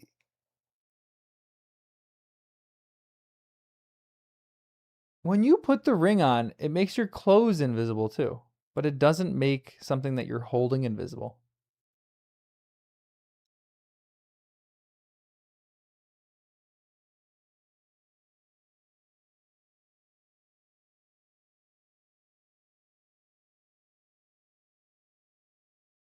I guess I'm maybe thinking about that too much. But does it make the sword invisible too, but they could just see it because of the light? Are there goblins anywhere near? I can't imagine that there are goblins anywhere near.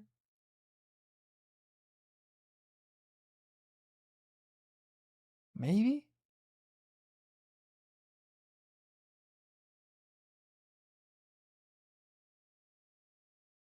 Maybe there is just like a glinting of light coming from the sword.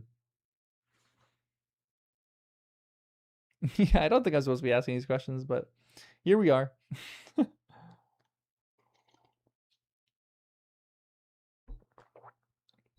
Yeah, goblins are south, so. But I feel like there might be a little bit of light just coming from the sword. Yeah, it's true, because the shadow does show. So if the shadow is showing, then there has to be some kind of light that has a weird play on you. So maybe the it's like just extra light bouncing off the sword or something. I kind of like that. That's a good theory.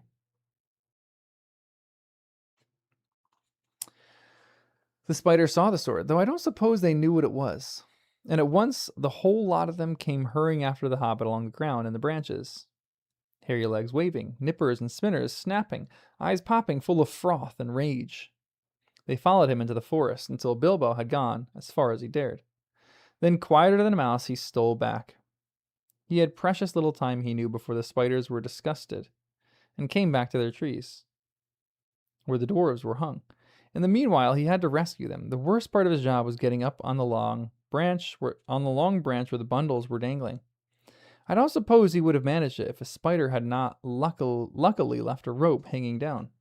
With its help, though it stuck to his hand and hurt him, he scrambled up, only to meet an old, slow, wicked, fat-bodied spider who had remained behind to guard the prisoner and had been busy pinching them to see which was the juiciest to eat. It had thought of starting the feast while the others were away. But Mr. Baggins was in a hurry, and before the spider knew what was happening, it felt his sting and rolled off the branch dead. Whew. Bilbo's next job was to loose the dwarf. What was he to do? If he cut the string which hung him, the wretched dwarf would tumble thump to the ground a good way below. Wriggling along the branch which made all the poor dwarves dance or dangle like ripe fruit, he reached the first bundle. Feely or Keely, he thought, by the tip of the blue hood sticking out of the top. Most likely Feely, he thought, by the tip of the long nose poking out of the winding threads. He managed by leaning over to cut most of the strong, sickly thread that bound him round. And then, sure enough, with a kick and a struggle, most of Feely emerged. I'm afraid Bilbo actually laughed at the sight of him, jerking his stiff arms and legs as he danced on the spider string under his armpits, just like one of those funny toys bobbing on a wire. Somehow or other, Feely got onto the branch, and then he did his best to help the hobbit, although he was feeling very sick and ill from the spider poison, and from hanging most of the night, and the next day wound round and round with only his nose to breathe through. It took him ages to get the beastly stuff out of his eyes and eyebrows. And as for his beard, he had to cut most of it off. Between them, they had started to haul up one dwarf after another and slash themselves free. None of them were better off than Feely, and some of them were worse. Some had hardly been able to breathe at all. Long noses are sometimes useful, you see. And some had been more poisoned. That's crazy. He had to cut his beard off. The beard is the first victim. Always the innocent are the first victims. So it has been in ages past, so it is now. Who says that line?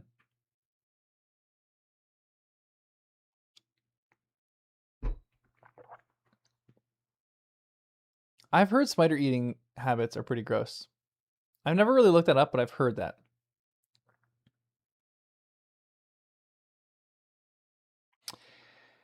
In this way, they rescued Keely Biffer Boffer.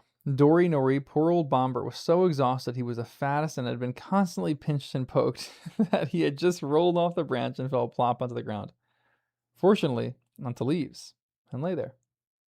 But there were still 5 dwarves hanging at the end of the branches when the spiders began to come back, more full of rage than ever. Bilbo immediately went to the end of the branch nearest the tree trunk and kept back those that crawled up. He had taken off his ring when he rescued Felia and forgotten to put it on again. So now they all began to splutter and hiss. Now we see you, you nasty little creature. We will eat you and leave your bones and skin hanging on a tree. He's got a sting, has he? Well, we'll get him all the same, and then we'll hang him downwards for a day or 2. While this was going on, the other dwarves were working at the rest of the captives and cutting at the threads with their knives. Soon, all would be free. Though it was not clear what would happen after that. The spiders had caught them pretty easily the night before. But that had been unawares and in the dark. This time there looked like being a horrible battle. Suddenly Bilbo noticed that some of the spiders had gathered round old Bomber on the floor and had tied him again and were dragging him away. He gave a shout and slashed the spiders in front of him. They quickly gave way and scrambled and fell down into the tree, right into the middle of those on the ground. His little sword was something new in the way of stings for them. How it darted to and fro. It shone with delight as he stabbed at them. Half a dozen were killed before the rest drew off and left Bomber to Bilbo. Good job, Bomber. Come down, he shouted to the dwarves on the branch. Don't stay up there and be knitted. For he saw spiders swarming up all the neighboring trees and crawling along the boughs above the heads of the dwarves. Down the dwarves scrambled or jumped or dropped. 11 all in a heap, most of them very shaky and little use on their legs. There they were at last, 12 of them, counting poor old Bomber, who was being propped up on either side by his cousin Biffer and his brother Boffer, and Bilbo was dancing about and waving his sting. And hundreds of angry spiders were goggling at them all around and about and above. It looked pretty hopeless. Then the battle began. Some of the dwarves had knives and some had sticks, and all of them could get at stones, and Bilbo had his elvish dagger. Again and again the spiders were beaten off, and many of them were killed, but it could not go on for long. Bilbo was nearly tired out. Only 4 of the dwarves were able to stand firmly, and soon they would be overpowered like weary flies. Like weary flies. I like that, because now this is like a different thing. Like they're actually, the spiders are going after flies, but they're doing different things. Different kind of flies. Little turn of phrase.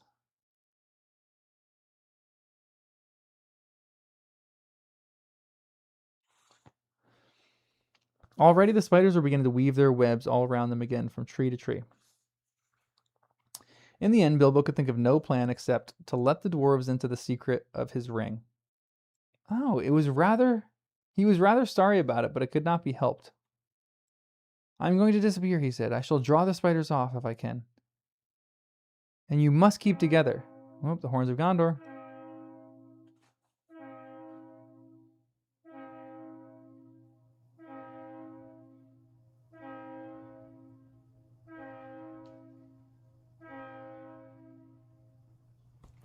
It's going to go off again. Yeah, the horns of Gondor are coming. They're helping Bilbo.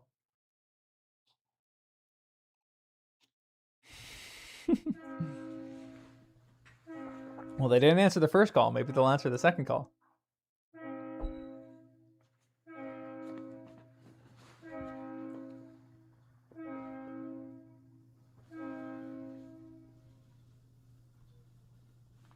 The elves hunting horns. Elven hunting horns. Absolutely. All right. This is also an interesting paragraph. He's like bummed he has to give them. I shall draw the spiders off if I can, and you must keep together and make in the opposite direction, to the left there. That is more or less the way toward the place where we last saw the elf fires. It was difficult to get them to understand, what with their dizzy heads, and the shouts, and the whacking of sticks and the throwing of stones. But at last Bilbo felt he could delay no longer. The spiders were drawing their circles ever closer. He suddenly slipped on his ring, and to the great astonishment of the dwarves, he vanished. Soon there came the sounds of Lazy Lob and Attercot from among the trees away on the right. That upset the spiders greatly. Bilbo is just doing trash talk right now. This is hilarious to me. They stopped advancing, and some went off in the direction of the voice. Attercot made them so angry that they lost their wits. Interesting. This chapter feels like it's about losing your wits a little bit. Then Balin, who had grasped Bilbo's plan better than the rest, led an attack, and the dwarves huddled together in a knot. And sending a shower of stones, they drove away the spiders on the left, and burst through the ring. Away behind them, now shouting and singing suddenly. The shouting and singing suddenly stopped. Hoping desperately that Bilbo had not been caught, the dwarves went on. Not fast enough, though. They were sick and weary, and they could not go much better than a hobble and a wobble, though many of the spiders were close behind. Every now and then they had to turn and fight the creatures that were overtaking them. And already some spiders were in the trees above them and throwing down their long clinging threads. Things were looking pretty bad again, when suddenly Bilbo reappeared and charged into the astonished spiders, unexpected from the side. Go on, he shouted. I will do the stinging. Bilbo is crazy brave. It's actually nuts. Kevin Garnett has nothing on Bilbo. It's valid. It's true.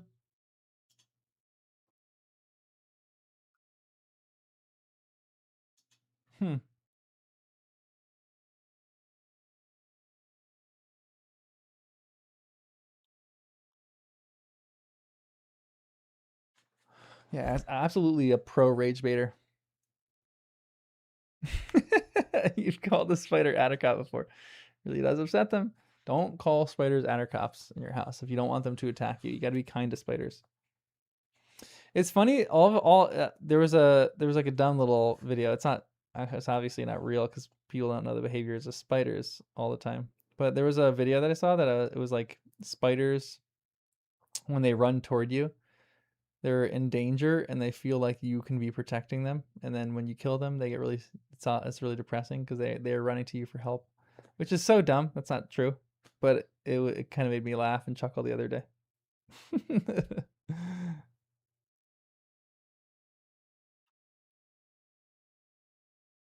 Yeah, Bilbo, his character right here is actually insane, how like courageous and brave he is. Bilbo is I understand where Frodo gets it from.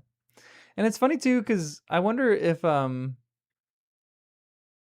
there's like a changing of these things here. If this is why Tolkien made Frodo go after Shelob as a spider, because Bilbo is essentially running away from him, drawing the spiders away from his friends. And here, that can't happen with Shelob. Like Frodo has to march towards Shelob. Hmm.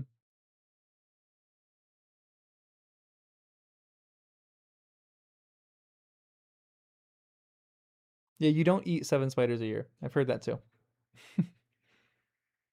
Yeah, I've seen the small dogs dress up as spider costumes.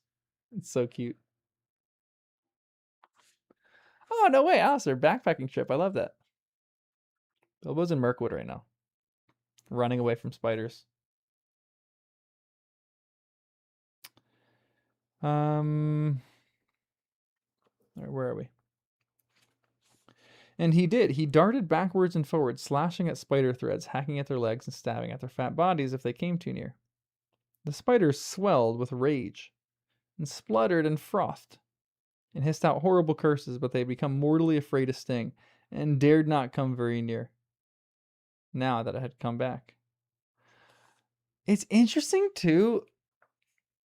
Shelob's not afraid. I wonder if Shelob has any iota of fear of Sting. Is there any indication in the text that Shelob is afraid of? Does news travel fast with spiders? Because the goblins got freaked out with like the foe hammer. I wonder if news spread into the far reaches of the spider world about this one sword that is terrifying to behold. And Shelob maybe was a little bit more fearful of yeah, she was only afraid of the file. That is very, very true. But I wish that sword like glowed and she like has like a terror of both the sword and the file. Man, my light is all over the place today. It really does like fit a Shelob chapter. Or a spider chapter, a Mirkwood chapter. Ooh, we're getting rain right now. Feels appropriate.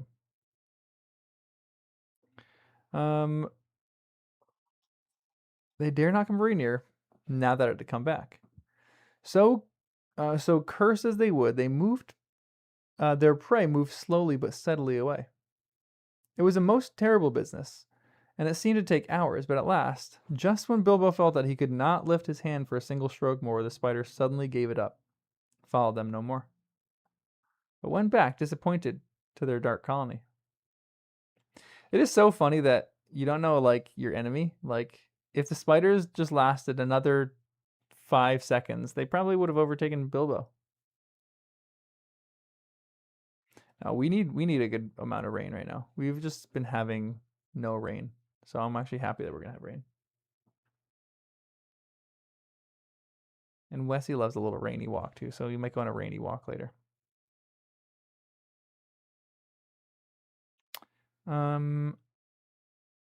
The dwarves then noticed they had come to the edge of a ring where elf fires had been. Whether it was one of those they had seen the night before, they could not tell, but it seemed that some good magic lingered in such spots, which the spiders did not like. At any rate, the light was greener, and the boughs less thick and threatening, and they had a chance to rest and draw some breath. There they lay for some time, puffing and panting, but very soon they began to ask questions. They had to have the whole vanishing business carefully explained, and the finding of the ring interested them so much that for a while they forgot their own troubles. Balin, in particular, insisted on having the Gollum story, riddles and all, told over and over again, with the ring in its proper place. But after a time, the light began to fail, and then other questions were asked. Interesting. So he's telling them the lie here. He's telling them the riddle game, and he won it by the riddle.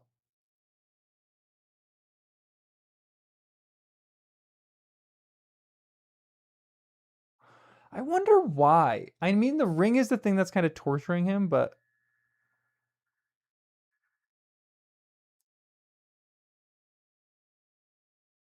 I don't know.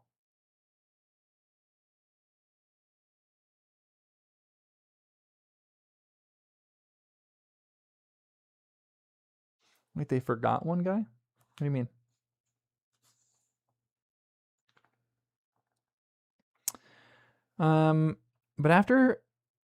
But after a time, the light began to fail, and then other questions were asked. Where were they? And where was their path? And where was any and where was there any food? And what were they going to do next?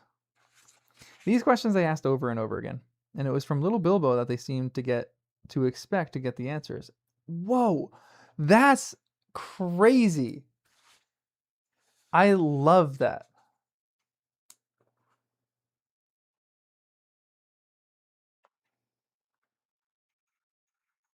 You have a bunch of children here, and all of a sudden they're not looking. Their real leader is Bilbo. The day that Bilbo became the leader.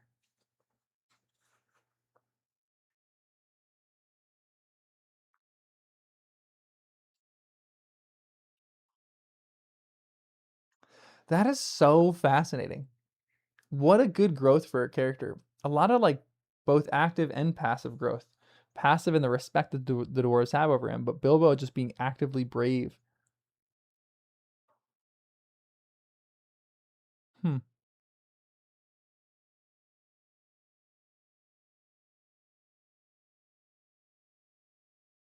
Interesting. From which you can see that they had changed their opinion of Mr. Baggins very much, and they'd begun to have great respect for him, as Gandalf said they would. Indeed, they really expected him to think of some wonderful plan for helping them, and were not merely grumbling. They knew only too well that they would soon have all been dead if it had not been for the Hobbit, and they thanked him many, many times. Some of them even got up and bowed right to the ground before him, though they fell over with the effort, and could not get their legs again for some time. Knowing the truth about the vanishing did not lessen their opinion of Bilbo at all, for they saw that he had some wits, as well as luck, and a magic ring. And all three are very useful possessions. In fact, they praised him so much that Bilbo began to feel there was really something of a bold adventure about himself after all. Aw. Though he would have felt a lot bolder still if there had been anything to eat. But there was nothing. Nothing at all. And none of them were fit to go and look for anything, or to search for the lost path. The lost path. No other idea would come into Bilbo's tired head. He had sat staring in front of him at the endless trees, and after a while they all fell silent again. All except Balin. Long after the others had stopped talking and shut their eyes, he kept muttering and chuckling to himself. Gollum, well, I'm blessed. So that's how he sneaked past me, is it? Now I know. Just crept quietly along, did you, Mr. Baggins? Buttons all over the doorstep. Good old Bilbo. Bilbo, Bilbo, Bo, Bo. And then he fell asleep. There was complete silence for a long while. Huh, I guess I was bothering him for a little while. Oh, Bilbo just counted 12. I missed that. Wait, where? I gotta look at that.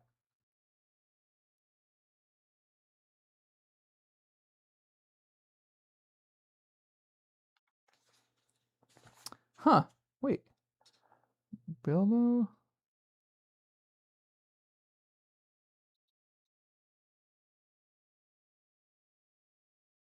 Where does he count 12? Thorin's definitely gone.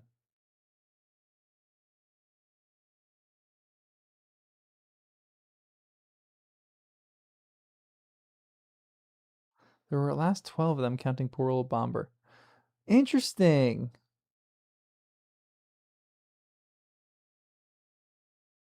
Was that when he was... Wait, was that when he was at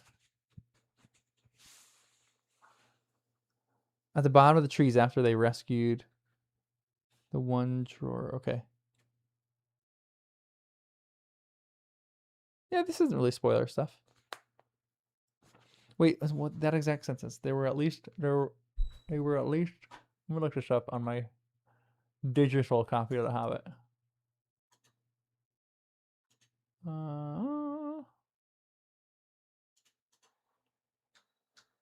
Wish I could just find it faster.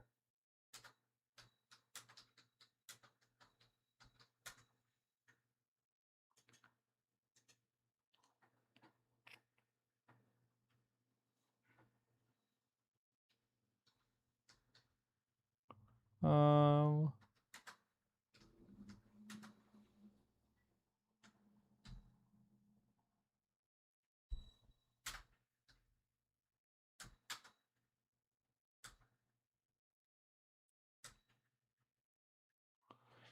there they were. Okay, so where is this? Oh, so it was a few pages before. It is Then the battle began. Okay, let me find the paragraph.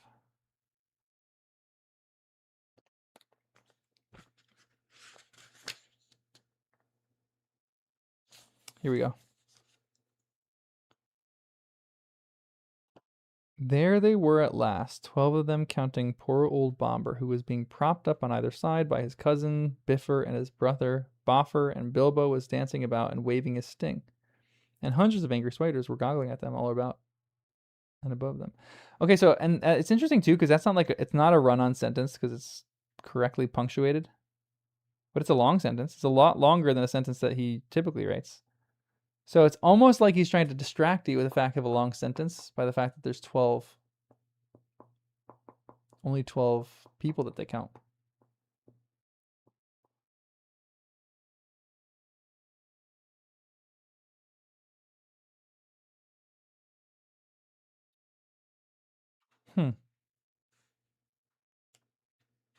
How did they miss Thorin? It's got to be Thorin that's missing.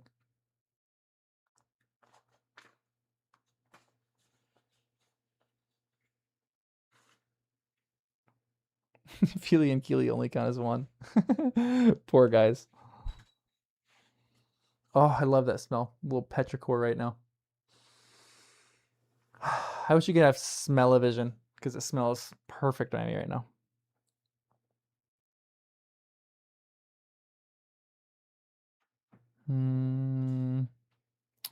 All of a sudden, Dwalin opened an eye and looked all around at them. Where's Thorin? He asked. It was a terrible shock. Of course, there were only 13 of them, 12 dwarves and a hobbit. Where indeed was Thorin? They wondered what evil fate had befallen him, magic or dark monsters, and shuddered as they lay lost in the forest.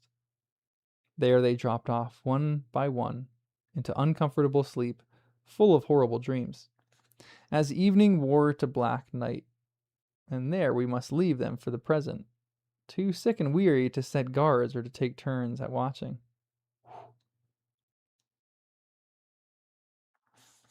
Thorin had been caught much faster than they had. You remember Bilbo falling like a log into sleep as he stepped into a circle of light.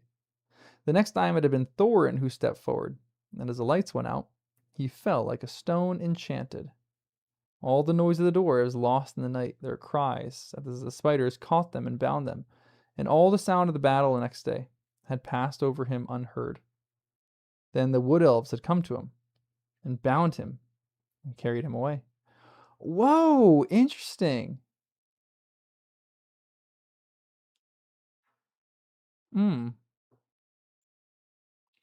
The feasting people were wood elves, of course.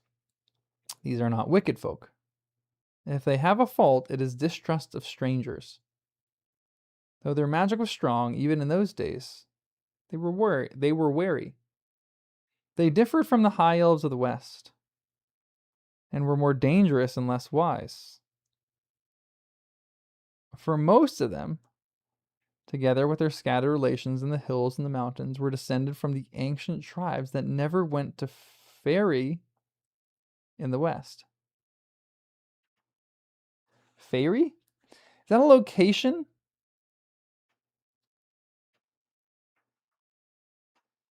Man, I cannot wait for the Silmarillion. Oh, it legitimately makes me giddy to think about that. Oh man, this is gonna be fun. Fairy is Valinor. Okay, thank you.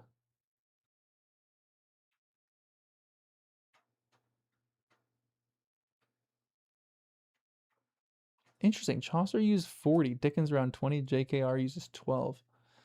How many did Hemingway use? Probably 7. I think 7 was his. That's crazy.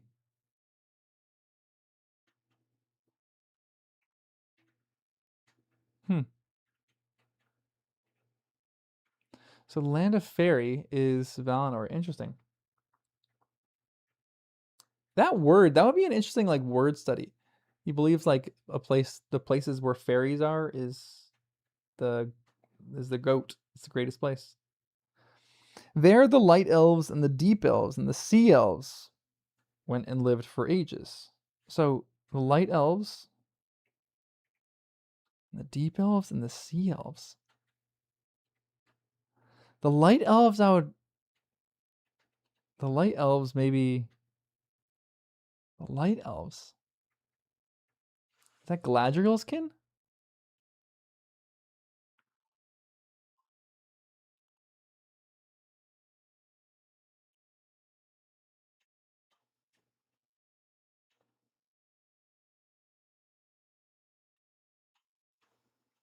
So this is all okay. So this is all Silmarillion stuff. Interesting. Like the sea elves, Círdan feels like a sea elf, but I don't know if he is. The deep elves, maybe like that's like a. But I thought they were all just like interesting. I do not know. I do not know. They went and lived for ages and grew fairer and wiser and more learned and invented their magic and their cunning craft in the making of beautiful and marvelous things. Before some came back into the wide world. In the wide world, the wood elves lingered in the twilight of our sun and moon, but loved best the stars. And they wandered in the great forests that grew tall in the lands that are now lost. They dwell most often by the edges of the woods, from which they could escape at times to hunt, or to ride and run over the open lands by moonlight or starlight. And after the coming of men, they took ever more and more to the gloaming and the dusk. Still elves they were, and remain, and that is good people. Still elves they were and remain, and that is good people, capitalized good people.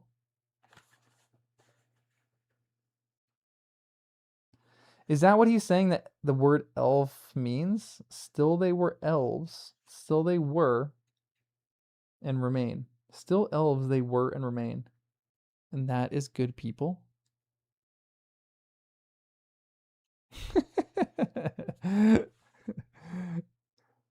Elves are morally good no matter what. Interesting. Okay. Okay, so this half of the discussion needs to be postponed for sure.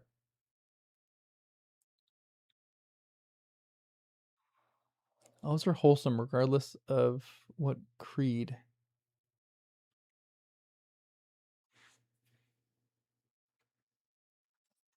This is an interesting section. I don't know what's going on here.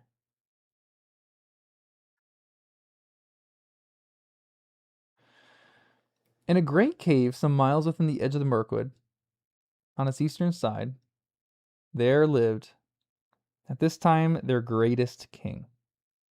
Before his huge doors of stone, a river ran out of the heights of the forest and flowed on and out into the marshes at the feet of the high wooded lands. This great cave, from which countless smaller ones opened out on every side, wound far underground and had many passages and wide halls. But it was lighter and more wholesome than any goblin dwelling, and neither so deep nor dangerous. In fact, the subjects of the king mostly lived and hunted in the open woods, and had houses or huts on the ground and in the branches. The beeches were their favorite trees. The king's cave was his palace, and the strong place of his treasure, and the fortress of his people against their enemies. It was also the dungeon of his prisoners. So to the cave they dragged Thorin, not too gently, for they did not love dwarves, and thought that he was an enemy. In ancient days they had wars with some of the dwarves, whom they accused of stealing their treasure. It is only too fair to say that the dwarves gave a different account, and said that they only took what was their due, for the elf king had bargained with them to shape his raw gold and silver, and afterward refused to give them their pay. If the elf king had a weakness, it was for treasure, especially for silver and white gems. And though his hoard was rich, he was ever eager for more, since he had not yet as great a hoard as other elf lords of old.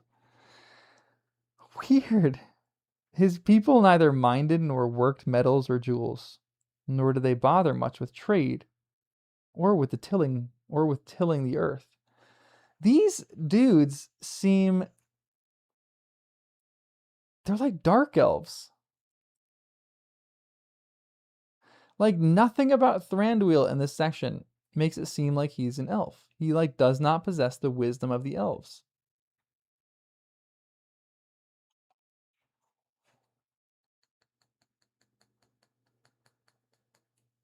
Hmm. I'm not reading a lot of this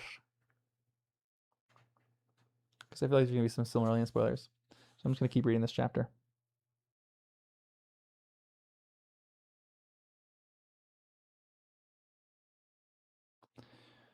Huh. All this was well known to every dwarf, though Thorin's family had nothing to do with the old quarrel I have spoken of. Consequently, Thorin was angry at their treatment of him. When they took their spell off him, and he came to his senses, and also he was determined that no word of gold or jewels should be dragged out of him. And it's interesting, they could do like different kind of magic. Yeah, children's book elves for sure.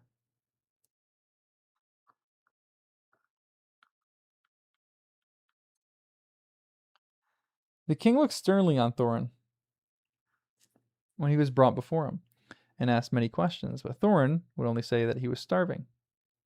Why did you and your folk 3 times try to attack my people at their merrymaking? Asked the king. We did not attack them, asked Thorin. We came to beg because we were starving. Where are your friends now, and what are they doing? I don't know, but I expect starving in the forest. What were you doing in the forest? Looking for food and drink because we were starving. And what brought you into the forest at all? Asked the king angrily. At that, Thorin shut his mouth and would not say another word. Very well, said the king. Take him away, and keep him safe until he feels inclined to tell the truth, even if he waits 100 years. It's interesting that he's setting this character up as well, because I feel like their problem would be solved by a little negotiation. Maybe. Like, this is the anti-Galadriel and Gimli scenario. I really want to reread that and compare these two things. When elves and dwarves meet, what happens? In this one, it's like they cannot get rid of their pride. They cannot see eye to eye on things. And all that Thorin probably needs to do for a king that loves jewels is say, we're going to reclaim our home of Erebor. I will give you some jewels if you help my friends. But they believe that it's theirs. So I don't think Thorin would really want to do that. And he's hungry. Like, I'm curious if it really would have helped.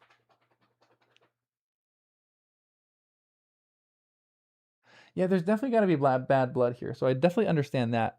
But still, there's bad blood between Gimli and Galadriel, and then all of a sudden they're loving each other. Because I think that they were able to dispel their pride. In that moment, I still remember that moment in the books. I have to reread that now. I think they were able to just kind of like meet eye to eye on things. Or see eye to eye on things. Yeah, and it does make Gimli and Galadriel so special. Like, there's not really a full explanation of that, but it does make what they say and do incredible. Okay, so it's all gonna be circular. So let me just keep reading because, yeah, Thranduil and Thorin, yes, they seem racist. Hmm.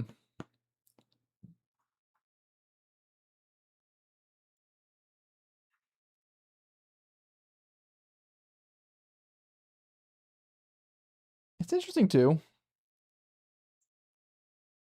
Maybe I'll write an essay on this. I don't know if I am equipped to write an essay on this yet because I don't know like some of the racism that's happening. It's interesting that there are some people who like will say that Tolkien is racist for like his use of colors. And like these are like the black men that have done this, or like, you know, the black breath or whatever it is. That's like ludicrous to me. Like, he's clearly saying that these two characters are kind of racist right now. They don't like each other for things in the background that are happening that I don't probably know yet. But then he holds up the example of Gimli and Galadriel, and that's like the shining example in all the book of races working together and coming to really love and respect one another through their differences. Hmm. Maybe I gotta think about that one more. I won't write that one yet. I'll wait till the Silmarillion. Very well, said the king. Take him away to keep him safe until he feels inclined to tell the truth, even if he waits 100 years. Then the elves put thongs on him. I could make a really funny essay about that.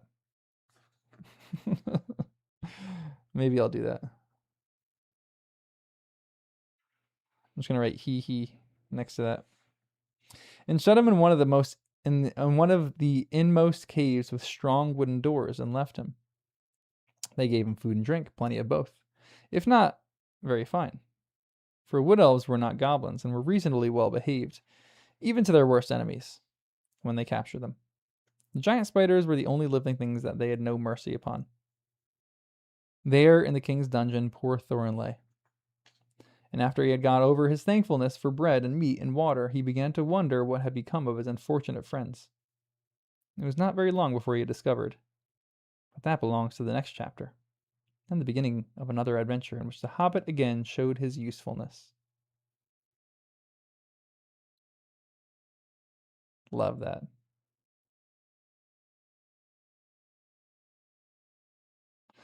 This is the time for Bilbo to show his quality.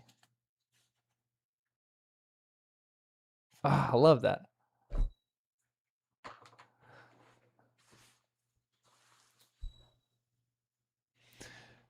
It's like a weird elf thing. I really can't like talk about that much more because I just don't know what's going on. But man, why are the elves so weird in this? I know they don't like the dwarves, but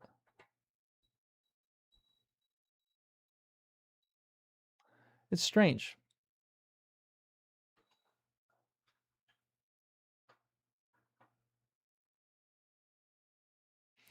Yeah, Nemo, that's a good point too, because Legolas is like the complete opposite of this. Just lighthearted, wise, pretty quick to like befriend Gimli. It's kind of cool. Yeah, I am reading kind of backwards a little bit, but still, I like it. I like that.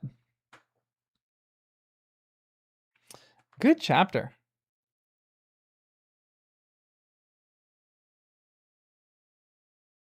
This chapter has given me a lot to think about. I feel like this chapter has given me a lot to think about that I don't necessarily have like a ton of essays for it though, because I feel like a lot of the essays just have to wait.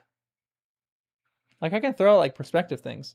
Like I'm tempted to write something about all my like guesses. Maybe I'll make like a hey, I haven't read the Silmarillion yet, but if you want to be entertained and listen to all my thoughts on elves before I read the Silmarillion, what happened and why they're angry and why Thorin hates them, why they hate Thorin. Maybe I'll give like, hey, this is what I think happened. That wouldn't be very fun though. We'll see.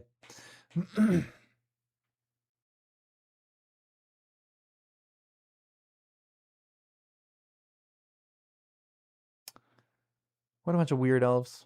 What a bunch of weird spiders too. These are children of Ungoliant?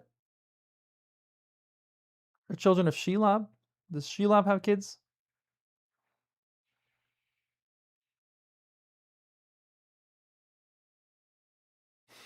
Yeah, Alistair. I'm with you. Children of Shelob. Interesting. Ooh, yeah, do that before I start the Silmarillion. That'd be kind of fun. Yeah, maybe I'll do like a few essays before I start the Silmarillion of like just guesses. I don't know what I would really talk about. Maybe you guys can give me questions and I'll just throw my thoughts down.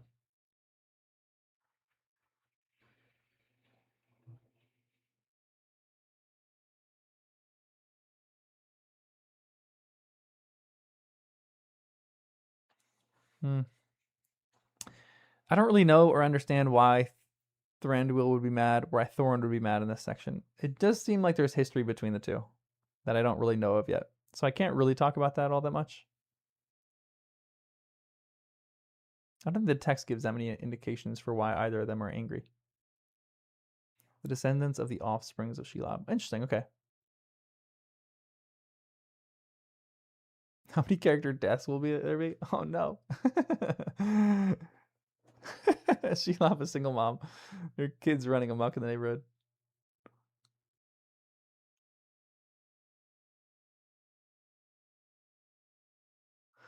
Man, interesting, funky chapter. All right, guys. Well, that's all I got for this one. I'm gonna go record an essay that I just wrote. And then I'm gonna go take Wes for a rainy walk because he does love the rain. I don't, but it's like a summer solstice rain. It's nice. It's one of the longest days of the year, and just gonna go enjoy it. So hopefully you guys have good good days. Hopefully you have a good day. Ooh, is it 1-0 still? What's the score? What's the score? Still 1-0? Yeah, still 1-0. Yeah, watch the last minutes of Argentina Austria. We got a really good game coming up at 8 p.m. my time. Norway Senegal. That's gonna be a good one. Hopefully you guys watch the World Cup and enjoy. Yeah, watch the first 3 quarters of this. Love that. Thanks for hanging out with me, guys, while I read. This makes me all really excited to do the Silmarillion. I say that all the time, but I think that is like just something I'm so amped to do. I don't know if the channel is going to grow that much during the Silmarillion, which is fine. I'm just pumped to read it and take 5 years to go through it, or 2 years. Well, I think 2 years. All right, I'll see you in the next one. Have a good day. Peace.